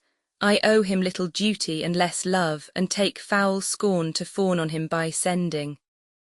Lucy, the fraud of England, not the force of France, hath now entrapped the noble-minded Talbot. Never to England shall he bear his life, but dies, betrayed to fortune by your strife. Somerset, come, go, I will dispatch the horsemen straight. Within 6 hours they will be at his aid. Lucy too late comes rescue. He is ta'en or slain, for fly he could not if he would have fled, and fly would Talbot never though he might. Somerset, if he be dead, brave Talbot, then adieu. Lucy, his fame lives in the world, his shame in you. Exeunt. Scene V. The English camp near Bordeaux. Enter Talbot and John his son. Talbot, O young John Talbot, I did send for thee to tutor thee in stratagems of war, that Talbot's name might be in thee revived when sapless age and weak unable limbs should bring thy father to his drooping chair. But O malignant and ill-boding stars, now thou art come unto a feast of death, a terrible and unavoided danger. Therefore, dear boy, mount on my swiftest horse, and I'll direct thee how thou shalt escape by sudden flight. Come, dally not, be gone. John is my name, Talbot, and am I your son, and shall I fly? Oh, if you love my mother, dishonour not her honourable name to make a bastard and a slave of me. The world will say he is not Talbot's blood, that basely fled when noble Talbot stood. Talbot fly to revenge my death if I be slain. John he that flies so will ne'er return again. Talbot, if we both stay, we both are sure to die. John, then let me stay, and father, do you fly. Your loss is great, so your regard should be my worth unknown, no loss is known in me. Upon my death the French can little boast, in yours they will, in you all hopes are lost. Flight cannot stain the honour you have won, but mine it will that no exploit have done. You fled for vantage, everyone will swear, but if I bow they'll say it was for fear. There is no hope that ever I will stay if the first hour I shrink and run away. Here on my knee I beg mortality, rather than life preserved with infamy. Talbot, shall all thy mother's hopes lie in one tomb? John, I, rather than I'll shame my mother's womb. Talbot, upon my blessing I command thee go. John, to fight I will, but not to fly the foe. Talbot, part of thy father may be saved in thee. John, no part of him but will be shame in me. Talbot, thou never hadst renown, nor canst not lose it. John, yes, your renowned name shall flight abuse it. Talbot, thy father's charge shall clear thee from that stain. John, you cannot witness for me being slain. If death be so apparent, then both fly. Talbot, and leave my followers here to fight and die. My age was never tainted with such shame. John, and shall my youth be guilty of such blame? No more can I be severed from your side than can yourself in twain divide. Stay, go, do what you will, the like do I, for live I will not if my father die. Talbot, then here I take my leave of thee, fair son, born to eclipse thy life this afternoon. Come, side by side together live and die, and soul with soul from France to heaven fly. Exeunt, scene VI, a field of battle. Alarum, excursions, wherein Talbot's son is hemmed about and Talbot rescues him. Talbot, St. George and victory. Fight, soldiers, fight. The regent hath with Talbot broke his word and left us to the rage of France his sword. Where is John Talbot? Pause and take thy breath. I gave thee life and rescued thee from death. John, O, twice my father, twice am I thy son. The life thou gavest me first was lost and done, till with thy warlike sword, despite of fate, to my determined time thou gavest new date. Talbot, when from the Dauphin's crest thy sword struck fire, it warmed thy father's heart with proud desire of bold-faced victory. Then leaden age, quickened with youthful spleen and warlike rage, beat down Alençon, Orleans, Burgundy, and from the pride of Gallia rescued thee. The ireful bastard Orleans that drew blood from thee, my boy, and had the maidenhood of thy first fight, I soon encountered, and into changing blows I quickly shed some of his bastard blood, and in disgrace bespoke him thus: contaminated, base and misbegotten blood I spill of thine, mean and right poor, for that pure blood of mine which thou didst force from Talbot, my brave boy. Here, purposing the bastard to destroy, came in strong rescue. Speak, thy father's care, art thou not weary, John? How dost thou fare? Wilt thou yet leave the battle, boy, and fly, now thou art sealed the son of chivalry? Fly, to revenge my death when I am dead. The help of one stands me in little stead. Oh, too much folly is it, well I wot, to hazard all our lives in one small boat. If I today die not with Frenchmen's rage, tomorrow I shall die with mickle age. By me they nothing gain, and if I stay, 'tis but the shortening of my life one day. In thee thy mother dies, our household's name, my death's revenge, thy youth and England's fame. All these and more we hazard by thy stay. All these are saved if thou wilt fly away. John, the sword of Orleans hath not made me smart. These words of yours draw life blood from my heart. On that advantage, bought with such a shame, to save a paltry life and slay bright fame, before young Talbot from old Talbot fly, the coward horse that bears me fail and die. And like me to the peasant boys of France, to be shame's scorn and subject of mischance. Surely by all the glory you have won, and if I fly I am not Talbot's son, then talk no more of flight, it is no boot. If son to Talbot, die at Talbot's foot. Talbot, then follow thou thy desperate sire of Crete, thou Icarus, thy life to me is sweet. If thou wilt fight, fight by thy father's side, and commendable proved, let's die in pride. Exeunt, scene Romans 7, another part of the field. Alarum, excursions. Enter old Talbot led by a servant. Talbot, where is my other life? Mine own is gone. Oh, where's young Talbot? Where is valiant John? Triumphant death, smeared with captivity, young Talbot's valour makes me smile at thee. When he perceived me shrink, and on my knee his bloody sword he brandished over me, and like a hungry lion, did commence rough deeds of rage and stern impatience.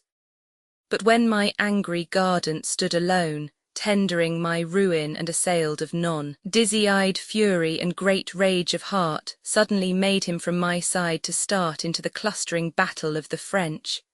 And in that sea of blood, my boy did drench his over-mounting spirit, and there died my Icarus, my blossom in his pride. Servant, O my dear lord, lo, where your son is born. Enter soldiers with the body of young Talbot. Talbot, thou antic death, which laugh'st us here to scorn, anon from thy insulting tyranny, coupled in bonds of perpetuity, two Talbots winged through the lither sky, in thy despite shall scape mortality.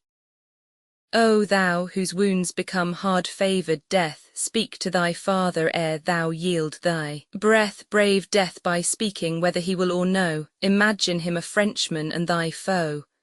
Poor boy, he smiles, methinks, as who should say, had death been French, then death had died today. Come, come, and lay him in his father's arms. My spirit can no longer bear these harms. Soldiers, adieu. I have what I would have, now my old arms are young John Talbot's grave. Dies. Enter Charles, Alençon, Burgundy, Bastard, La Pucelle and forces. Charles had York and Somerset brought rescue in, we should have found a bloody day of this. Bastard, how the young whelp of Talbot's raging wood did flesh his puny sword in Frenchmen's blood. Pucelle once I encountered him, and thus I said, Thou maiden youth be vanquished by a maid, but with a proud, majestical, high scorn he answered thus, Young Talbot was not born to be the pillage of a giglot wench. So, rushing in the bowels of the French, he left me proudly as unworthy fight. Burgundy, doubtless, he would have made a noble knight. See, where he lies inhearsed in the arms of the most bloody nurser of his harms. Bastard, hew them to pieces, hack their bones asunder, whose life was England's glory, Gallia's wonder. Charles, O no, forbear, for that which we have fled during the life, let us not wrong it dead. Enter Sir William Lucy, attended, herald of the French proceeding. Lucy, herald, conduct me to the Dauphin's tent, to know who hath obtained the glory of the day. Charles, on what submissive message art thou sent? Lucy, submission, Dauphin, 'tis a mere French word, we English warriors wot not what it means. I come to know what prisoners thou hast ta'en, and to survey the bodies of the dead. Charles, for prisoners ask'st thou, hell our prison is. But tell me whom thou seek'st. Lucy, but where's the great Alcides of the field, valiant Lord Talbot, Earl of Shrewsbury, created for his rare success in arms, great Earl of Washford, Waterford and Valence, Lord Talbot of Goodrig and Urchinfield, Lord Strange of Blackmere, Lord Verdun of Alton, Lord Cromwell of Wingfield, Lord Furnival of Sheffield, the thrice victorious Lord of Falconbridge, Knight of the Noble Order of St. George, worthy St. Michael and the Golden Fleece, Great Marshal to Henry VI of all his wars within the realm of France. Pucelle here is a silly stately style indeed. The Turk, that 52 kingdoms hath, writes not so tedious a style as this. Him that thou magnifiest with all these titles stinking and fly-blown lies here at our feet. Lucy is Talbot slain, the Frenchman's only scourge, your kingdom's terror and black nemesis. Oh, were mine eyeballs into bullets turned, that I in rage might shoot them at your faces. Oh, that I could but call these dead to life. It were enough to fright the realm of France. Were but his picture left amongst you here, it would amaze the proudest of you all. Give me their bodies, that I may bear them hence and give them burial as beseems their worth. Pucelle, I think this upstart is old Talbot's ghost, he speaks with such a proud commanding spirit. For God's sake let him have 'em, to keep them here they would but stink and putrefy the air. Charles, go, take their bodies hence. Lucy, I'll bear them hence, but from their ashes shall be reared a phoenix that shall make all France afeard. Charles, so we be rid of them, do with them what thou wilt. And now to Paris in this conquering vein, all will be ours. Now bloody Talbot's slain. Exeunt, Act V Scene I London, the palace, knit, enter King, Gloucester and Exeter. King, have you perused the letters from the Pope, the Emperor and the Earl of Armagnac? Gloucester I have, my lord, and their intent is this. They humbly sue unto your excellence to have a godly peace concluded of between the realms of England and of France. King, how doth your grace affect their motion? Gloucester well, my good lord, and as the only means to stop effusion of our Christian blood and stablish quietness on every side. King, I marry uncle, for I always thought it was both impious and unnatural that such immanity and bloody strife should reign among professors of one faith. Gloucester beside, my lord, the sooner to effect and surer bind this knot of amity. The Earl of Armagnac, near knit to Charles, a man of great authority in France, proffers his only daughter to your grace in marriage, with a large and sumptuous dowry. King, marriage uncle, alas, my years are young, and fitter is my study and my books than wanton dalliance with a paramour. Yet call the ambassadors, and as you please so let them have their answers every one. I shall be well content with any choice tends to God's glory and my country's weal. Enter Winchester in cardinal's habit, a legate and 2 ambassadors. Exeter what? Is my Lord of Winchester installed and called unto a cardinal's degree? Then I perceive that will be verified Henry the Fifth did sometime prophecy. If once he come to be a cardinal, he'll make his cap co-equal with the crown.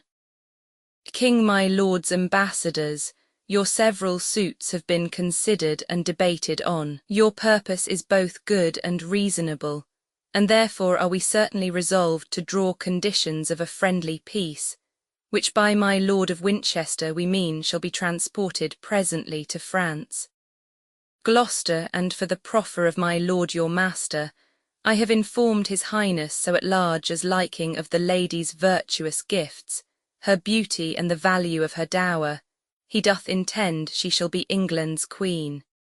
King, in argument and proof of which contract, bear her this jewel, pledge of my affection, and so my Lord Protector see them guarded and safely brought to Dover, where Inship commit them to the fortune of the sea. Exeunt all but Winchester and legate. Winchester, stay, my Lord Legate, you shall first receive the sum of money which I promised should be delivered to his holiness for clothing me in these grave ornaments. Legate, I will attend upon your lordship's leisure. Winchester aside. Now Winchester will not submit, I trow, or be inferior to the proudest peer.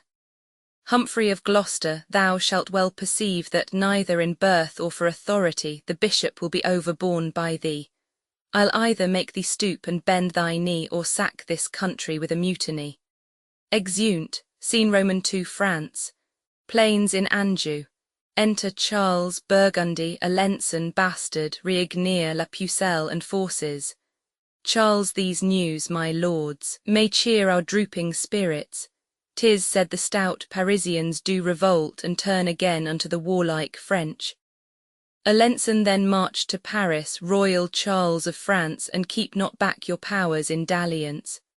Pucelle, peace be amongst them if they turn to us, else ruin combat with their palaces. Enter Scout, Scout success unto our valiant general and happiness to his accomplices. Charles, what tidings send our scouts? I prithee speak. Scout, the English army that divided was into 2 parties is now conjoined in one and means to give you battle presently. Charles, somewhat too sudden, sirs, the warning is, but we will presently provide for them. Burgundy, I trust the ghost of Talbot is not there. Now he is gone, my lord, you need not fear. Pucelle, of all base passions, fear is most accursed. Command the conquest, Charles, it shall be thine, let Henry fret and all the world repine. Charles then on, my lords, and France be fortunate. Exeunt, scene Roman III before Angiers. Alarum, excursions, enter La Pucelle. Pucelle the regent conquers and the Frenchmen fly.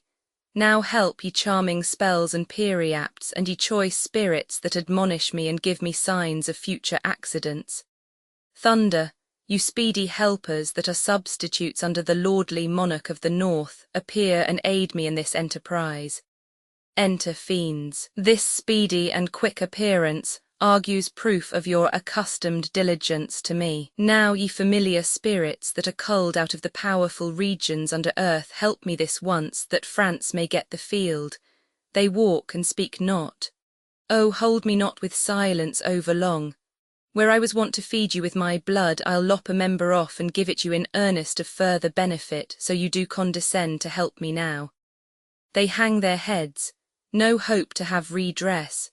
My body shall pay recompense if you will grant my suit. They shake their heads. Cannot my body nor blood sacrifice entreat you to your wonted furtherance? Then take my soul, my body, soul and all. Before that England give the French the foil. They depart, see they forsake me. Now the time is come that France must veil her lofty plumed crest and let her head fall into England's lap. My ancient incantations are too weak and held too strong for me to buckle with. Now, France, thy glory droopeth to the dust. Exit, excursions. Re-enter La Pucelle fighting hand to hand with York. La Pucelle is taken. The French fly. York, damsel of France, I think I have you fast. Unchain your spirits now with spelling charms and try if they can gain your liberty. A goodly prize fit for the devil's grace. See how the ugly wench doth bend her brows, as if with Circe she would change my shape. Pucelle, change to a worser shape thou canst not be. York, oh, Charles the Dauphin is a proper man, no shape but his can please your dainty eye. Pucelle, a plaguing mischief light on Charles and thee, and may ye both be suddenly surprised by bloody hands in sleeping on your beds. York, fell banning hag, enchantress, hold thy tongue. Pucelle, I prithee, give me leave to curse a while. York, curse, miscreant, when thou comest to the stake. Exeunt. Alarum, enter Suffolk with Margaret in his hand. Suffolk, be what thou wilt, thou art my prisoner, gazes on her. O fairest beauty, do not fear nor fly, for I will touch thee but with reverent hands. I kiss these fingers for eternal peace, and lay them gently on thy tender side. Who art thou? Say that I may honour thee. Margaret, Margaret my name, and daughter to a king, the King of Naples, whosoe'er thou art. Suffolk an earl I am, and Suffolk am I called. Be not offended, nature's miracle, thou art allotted to be ta'en by me. So doth the swan her downy cygnets save, keeping them prisoner underneath her wings. Yet if this servile usage once offend, go and be free again as Suffolk's friend. She is going. Oh stay, I have no power to let her pass, my hand would free her, but my heart says no. As plays the sun upon the glassy streams, twinkling another counterfeited beam, so seems this gorgeous beauty to mine eyes. Fain would I woo her, yet I dare not speak. I'll call for pen and ink and write my mind. Fie, de la Pole, disable not thyself, haste not a tongue. Is she not here? Wilt thou be daunted at a woman's sight? Ay, beauty's princely majesty is such, confounds the tongue and makes the senses rough. Margaret, say, Earl of Suffolk, if thy name be so, what ransom must I pay before I pass, for I perceive I am thy prisoner. Suffolk, how canst thou tell she will deny thy suit before thou make a trial of her love? Margaret, why speak'st thou not? What ransom must I pay? Suffolk, she's beautiful and therefore to be wooed, she is a woman, therefore to be won. Margaret, wilt thou accept of ransom? Yea or no? Suffolk, fond man, remember that thou hast a wife, then how can Margaret be thy paramour? Margaret, I were best to leave him, for he will not hear. Suffolk, there all is marred, there lies a cooling card. Margaret, he talks at random, sure the man is mad. Suffolk, and yet a dispensation may be had. Margaret, and yet I would that you would answer me. Suffolk, I'll win this Lady Margaret. For whom? Why, for my king. Tush, that's a wooden thing. Margaret, he talks of wood. It is some carpenter. Suffolk, yet so my fancy may be satisfied, and peace established between these realms. But there remains a scruple in that too, for though her father be the King of Naples, Duke of Anjou and Maine, yet is he poor, and our nobility will scorn the match. Margaret, hear ye, captain, are you not at leisure? Suffolk, it shall be so, disdain they ne'er so much. Henry is youthful and will quickly yield. Madam, I have a secret to reveal. Margaret, what though I be enthralled? He seems a knight, and will not any way dishonour me. Suffolk lady, vouchsafe to listen what I say. Margaret, perhaps I shall be rescued by the French, and then I need not crave his courtesy. Suffolk, sweet madam, give me a hearing in a cause. Margaret, tush, women have been captivate ere now. Suffolk lady, wherefore talk you so? Margaret, I cry you mercy, 'tis but quid for quo. Suffolk, say, gentle princess, would you not suppose your bondage happy to be made a queen? Margaret, to be a queen in bondage is more vile than is a slave in base servility, for princes should be free. Suffolk, and so shall you, if happy England's royal king be free. Margaret, why, what concerns his freedom unto me? Suffolk, I'll undertake to make thee Henry's queen, to put a golden sceptre in thy hand and set a precious crown upon thy head, if thou wilt condescend to be my Margaret. What? Suffolk, his love. Margaret, I am unworthy to be Henry's wife. Suffolk, no, gentle madam, I unworthy am to woo so fair a dame to be his wife, and have no portion in the choice myself. How say you, madam, are ye so content? Margaret, and if my father please, I am content. Suffolk, then call our captains and our colours forth, and madam, at your father's castle walls will crave a parley to confer with him. A parley sounded. Enter Rhiannon on the walls. See, Rhiannon, see thy daughter prisoner. Rhiannon to whom? Suffolk to me. Rhiannon, Suffolk, what remedy? I am a soldier and unapt to weep or to exclaim on fortune's fickleness. Suffolk, yes, there is remedy enough, my lord. Consent, and for thy honour give consent, thy daughter shall be wedded to my king, whom I with pain have wooed and won thereto. And this her easy-held imprisonment hath gained thy daughter princely liberty. Rhiannon speaks Suffolk as he thinks. Suffolk, fair Margaret knows that Suffolk doth not flatter, face, or feign. Rhiannon, upon thy princely warrant, I descend to give the answer of thy just demand. Exit from the walls, Suffolk, and here I will expect thy coming. Trumpets sound, enter Rhiannon below. Rhiannon, welcome, brave Earl, into our territories. Command in Anjou what your honour pleases. Suffolk thanks Rhiannon, happy for so sweet a child, fit to be made companion with a king. What answer makes your grace unto my suit? Rhiannon, since thou dost deign to woo her little worth to be the princely bride of such a lord. Upon condition I may quietly enjoy mine own, the country Maine and Anjou, free from oppression or the stroke of war, my daughter shall be Henry's if he please. Suffolk, that is her ransom, I deliver her, and those 2 counties I will undertake your grace shall well and quietly enjoy. Rhiannon and I again, in Henry's royal name, as deputy unto that gracious king, give thee her hand for sign of plighted faith.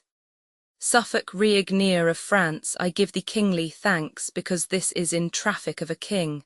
Aside, and yet methinks I could be well content to be mine own attorney in this case. I'll over then to England with this news, and make this marriage to be solemnized.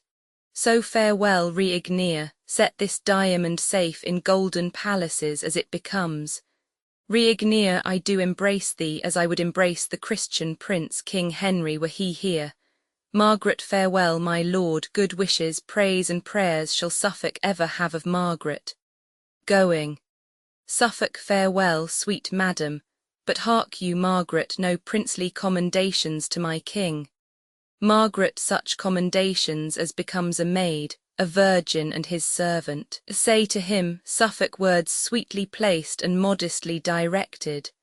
But madam, I must trouble you again, no loving token to his majesty. Margaret, yes, my good lord, a pure unspotted heart never yet taint with love I send the king.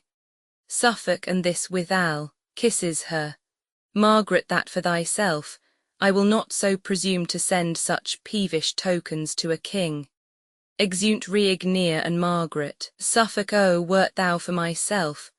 But Suffolk, stay, thou mayst not wander in that labyrinth, there minotaurs and ugly treasons lurk. Solicit Henry with her wondrous praise, bethink thee on her virtues that surmount and natural graces that extinguish art, repeat their semblance often on the seas, that when thou comest to kneel at Henry's feet, thou mayst bereave him of his wits with wonder. Exit. Scene Roman 4 camp of the Duke of York in Anjou. Enter York, Warwick, and others. York bring forth that sorceress condemned to burn. Enter La Pucelle, guarded, and a shepherd. Shepherd, Joan, this kills thy father's heart outright. Have I sought every country far and near, and now it is my chance to find thee out, must I behold thy timeless cruel death? Joan, sweet daughter Joan, I'll die with thee, Pucelle, decrepit miser, base ignoble wretch. I am descended of a gentler blood, thou art no father nor no friend of mine. Shepherd, out. My lords, and please you, 'tis not so, I did beget her, all the parish knows, her mother liveth yet, can testify she was the first fruit of my bachelorship. Warwick, graceless, wilt thou deny thy parentage? York, this argues what her kind of life hath been, wicked and vile, and so her death concludes. Shepherd, fie, Joan, that thou wilt be so obstacle. God knows thou art a collop of my flesh, and for thy sake have I shed many a tear, deny me not. I prithee, gentle Joan. Pucelle, peasant, avaunt, you have suborned this man of purpose to obscure my noble birth. Shepherd, 'tis true, I gave a noble to the priest the morn that I was wedded to her mother. Kneel down and take my blessing, good my girl. Wilt thou not stoop, now cursed be the time of thy nativity? I would the milk thy mother gave thee when thou suckedst her breast had been a little ratsbane for thy sake, or else when thou didst keep my lambs afield, I wish some ravenous wolf had eaten thee. Dost thou deny thy father, cursed drab? Oh, burn her, hanging is too good. Exit. York, take her away, for she hath lived too long to fill the world with vicious qualities. Pucelle first. Let me tell you whom you have condemned. Not me begotten of a shepherd swain, but issued from the progeny of kings, virtuous and holy, chosen from above by inspiration of celestial grace to work exceeding miracles on earth. I never had to do with wicked spirits, but you that are polluted with your lusts, stained with the guiltless blood of innocence, corrupt and tainted with 1,000 vices, because you want the grace that others have, you judge it straight a thing impossible to compass wonders but by help of devils. No, misconceived, Joan of Arc hath been a virgin from her tender infancy, chaste and immaculate in very thought, whose maiden blood thus rigorously effused will cry for vengeance at the gates of heaven. York, I, away with her to execution. Warwick, and hark ye, sirs, because she is a maid, spare for no faggots. Let there be Eno, place barrels of pitch upon the fatal stake, that so her torture may be shortened. Pucelle, will nothing turn your unrelenting hearts? Then, Joan, discover thine infirmity, that warranteth by law to be thy privilege. I am with child, ye bloody homicides. Murder not then the fruit within my womb, although ye hale me to a violent death. York, now heaven forfend, the holy maid with child. Warwick, the greatest miracle that e'er ye wrought, is all your strict preciseness come to this. York, she and the Dauphin have been juggling, I did imagine what would be her refuge. Warwick, well, go to, we'll have no bastards live, especially since Charles must father it. Pucelle, you are deceived, my child is none of his, it was Alençon that enjoyed my love. York, Alençon, that notorious Machiavel. It dies, and if it had 1,000 lives. Pucelle, oh, give me leave, I have deluded you. 'Twas neither Charles nor yet the Duke I named, but Riognier, King of Naples, that prevailed. Warwick, a married man, that's most intolerable. York, why, here's a girl, I think she knows not well there were so many whom she may accuse. Warwick, it's sign she hath been liberal and free. York, and yet, forsooth, she is a virgin pure. Strumpet, thy words condemn thy brat and thee, use no entreaty, for it is in vain. Pucelle, then lead me hence, with whom I leave my curse. May never glorious sun reflex his beams upon the country where you make abode, but darkness and the gloomy shade of death environ you, till mischief and despair drive you to break your necks or hang yourselves. Exit, guarded. York, break thou in pieces and consume to ashes, thou foul accursed minister of hell. Enter Cardinal Beaufort, Bishop of Winchester, attended. Cardinal Lord Regent, I do greet your excellence with letters of commission from the king. For know, my lords, the states of Christendom, moved with remorse of these outrageous broils, have earnestly implored a general peace betwixt our nation and the aspiring French. And here at hand the Dauphin and his train approacheth, to confer about some matter. York, is all our travail turned to this effect. After the slaughter of so many peers, so many captains, gentlemen, and soldiers, that in this quarrel have been overthrown and sold their bodies for their country's benefit, shall we at last conclude effeminate peace? Have we not lost most part of all the towns, by treason, falsehood, and by treachery our great progenitors had conquered? O Warwick, Warwick, I foresee with grief the utter loss of all the realm of France. Warwick, be patient. York, if we conclude a peace, it shall be with such strict and severe covenants as little shall the Frenchmen gain thereby. Enter Charles, Alençon, Bastard, Régnier, and others. Charles, since, lords of England, it is thus agreed that peaceful truce shall be proclaimed in France, we come to be informed by yourselves what the conditions of that league must be. York, speak Winchester, for boiling choler chokes the hollow passage of my poisoned voice by sight of these our baleful enemies. Cardinal Charles and the rest, it is enacted thus, that in regard King Henry gives consent, of mere compassion and of lenity, to ease your country of distressful war, and suffer you to breathe in fruitful peace, you shall become true liegemen to his crown. And Charles, upon condition thou wilt swear to pay him tribute, submit thyself, thou shalt be placed as viceroy under him, and still enjoy thy regal dignity. Alençon must he be then as shadow of himself, adorn his temples with a coronet, and yet in substance and authority retain but privilege of a private man. This proffer is absurd and reasonless. Charles, 'tis known already that I am possessed with more than half the Gallian territories, and therein reverenced for their lawful king. Shall I, for lucre of the rest unvanquished, detract so much from that prerogative, as to be called but viceroy of the whole? No, Lord Ambassador, I'll rather keep that which I have than, coveting for more, be cast from possibility of all. York, insulting Charles, haste thou by secret means used intercession to obtain a league, and, now the matter grows to compromise, standst thou aloof upon comparison. Either accept the title thou usurpst, of benefit proceeding from our king, and not of any challenge of desert, or we will plague thee with incessant wars. Régnier, my lord, you do not well in obstinacy to cavil in the course of this contract. If once it be neglected, 10 to 1 we shall not find like opportunity. Alençon, to say the truth, it is your policy to save your subjects from such massacre and ruthless slaughters as are daily seen by our proceeding in hostility, and therefore take this compact of a truce, although you break it when your pleasure serves. Warwick, how say'st thou, Charles? Shall our conditions stand? Charles, it shall, only reserved you claim no interest in any of our towns of garrison. York, then swear allegiance to his majesty as thou art knight, never to disobey nor be rebellious to the crown of England, thou nor thy nobles to the crown of England. So now dismiss your army when ye please, hang up your ensigns, let your drums be still, for here we entertain a solemn peace. Exeunt, Scene v. London, the Palace.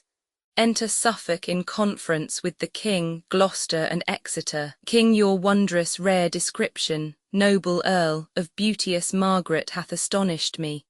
Her virtues graced with external gifts do breed love's settled passions in my heart, and like as rigour of tempestuous gusts provokes the mightiest hulk against the tide, so am I driven by breath of her renown either to suffer shipwreck, or arrive where I may have fruition of her love.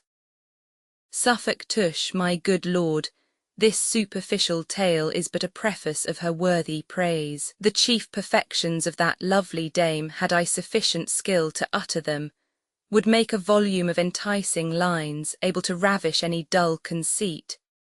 And which is more, she is not so divine, so full replete with choice of all delights, but with as humble lowliness of mind she is content to be at your command.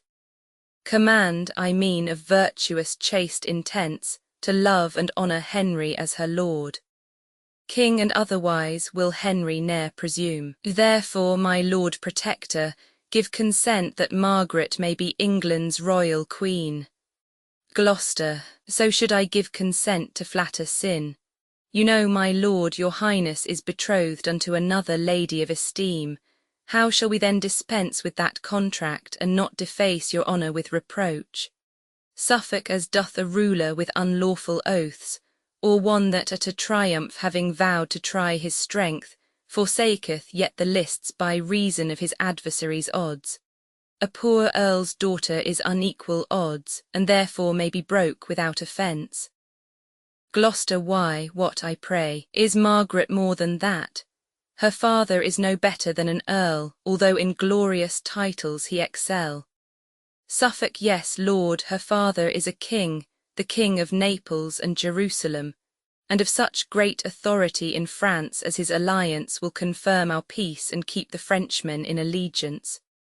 Gloucester, and so the Earl of Armagnac may do, because he is near kinsman unto Charles.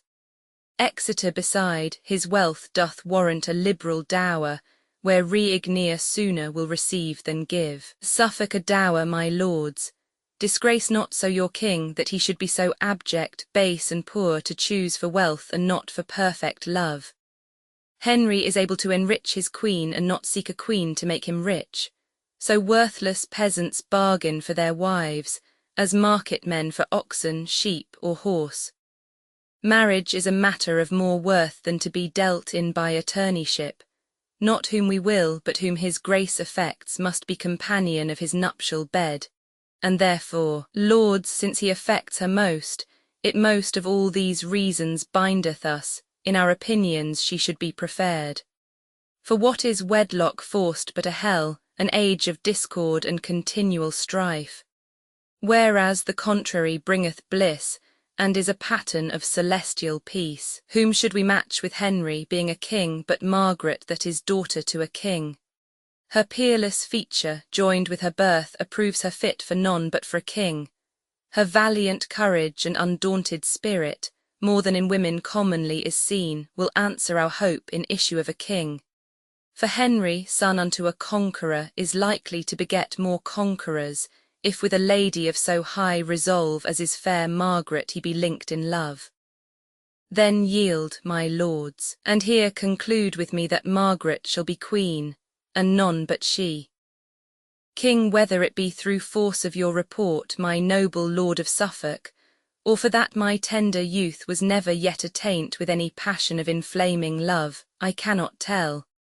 But this I am assured, I feel such sharp dissension in my breast, such fierce alarums both of hope and fear, as I am sick with working of my thoughts. Take therefore shipping, post my lord to France, agree to any covenants and procure that Lady Margaret do vouchsafe to come to cross the seas to England and be crowned King Henry's faithful and anointed queen. For your expenses and sufficient charge, among the people gather up a tenth. Begone, I say, for till you do return I rest perplexed with 1,000 cares. And you, good uncle, banish all offence, if you do censure me by what you were not what you are. I know it will excuse this sudden execution of my will, and so conduct me where from company I may revolve and ruminate my grief. Exit. Gloucester, I grief, I fear me both at first and last. Exeunt Gloucester and Exeter. Suffolk thus Suffolk hath prevailed, and thus he goes, as did the youthful Paris once to Greece, with hope to find the like event in love, but prosper better than the Trojan did. Margaret shall now be queen and rule the king, but I will rule both her, the king and realm. Exit. Colophon Henry vi, Part I was published in 1591 by William Shakespeare. This ebook was produced for Standard eBooks by Emma Sweeney and is based on a transcription produced in 1993 by Jeremy Hilton for the Massachusetts Institute of Technology and on digital scans from the Hathai Trust Digital Library. The cover page is adapted from King Henry VI, a painting completed in the late 16th or the early 17th century by an unknown artist. The cover and title pages feature the League Spartan and Sorts Mill Gaudi typefaces created in 2014 and 2009 by the League of Movable Type. This edition was released on June 30, 2026, 248 a.m. and is based on revision CDE 91C2. The first edition of this ebook was released on January 6, 2021, 6:25 p.m. You can check for updates to this ebook, view its revision history, or download it for different e-reading systems at Standard Books. org/ebooks/William Shakespeare/Henry Roman 6 Part I. The volunteer-driven Standard eBooks project relies on readers like you to submit typos, corrections, and other improvements. Anyone can contribute at Standard Books. Org. Uncopyright, may you do good and not evil. May you find forgiveness for yourself and forgive others. May you share freely, never taking more than you give. Copyright pages exist to tell you that you can't do something. Unlike them, this uncopyright page exists to tell you that the writing and artwork in this ebook are believed to be in the United States public domain. That is, they are believed to be free of copyright restrictions in the United States. The United States public domain represents our collective cultural heritage, and items in it are free for anyone in the United States to do almost anything at all with, without having to get permission. Copyright laws are different all over the world, and the source text or artwork in this ebook may still be copyrighted in other countries. If you're not located in the United States, you must check your local laws before using this ebook. Standard eBooks makes no representations regarding the copyright status of the source text or artwork in this ebook in any country other than the United States. Non-authorship activities performed on items that are in the public domain, so-called sweat of the brow work, don't create a new copyright.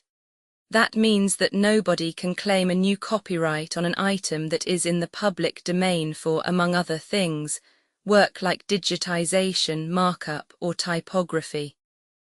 Regardless, the contributors to this ebook release their contributions under the terms in the CC 010 Universal Public Domain Dedication, thus dedicating to the worldwide public domain all of the work they've done on this ebook, including but not limited to metadata, the title page, imprint, colophon, this uncopyright, and any changes or enhancements to, or markup on, the original text and artwork. This dedication doesn't change the copyright status of the source text or artwork. We make this dedication in the interest of enriching our global cultural heritage, to promote free and libre culture around the world, and to give back to the unrestricted culture that has given all of us so much.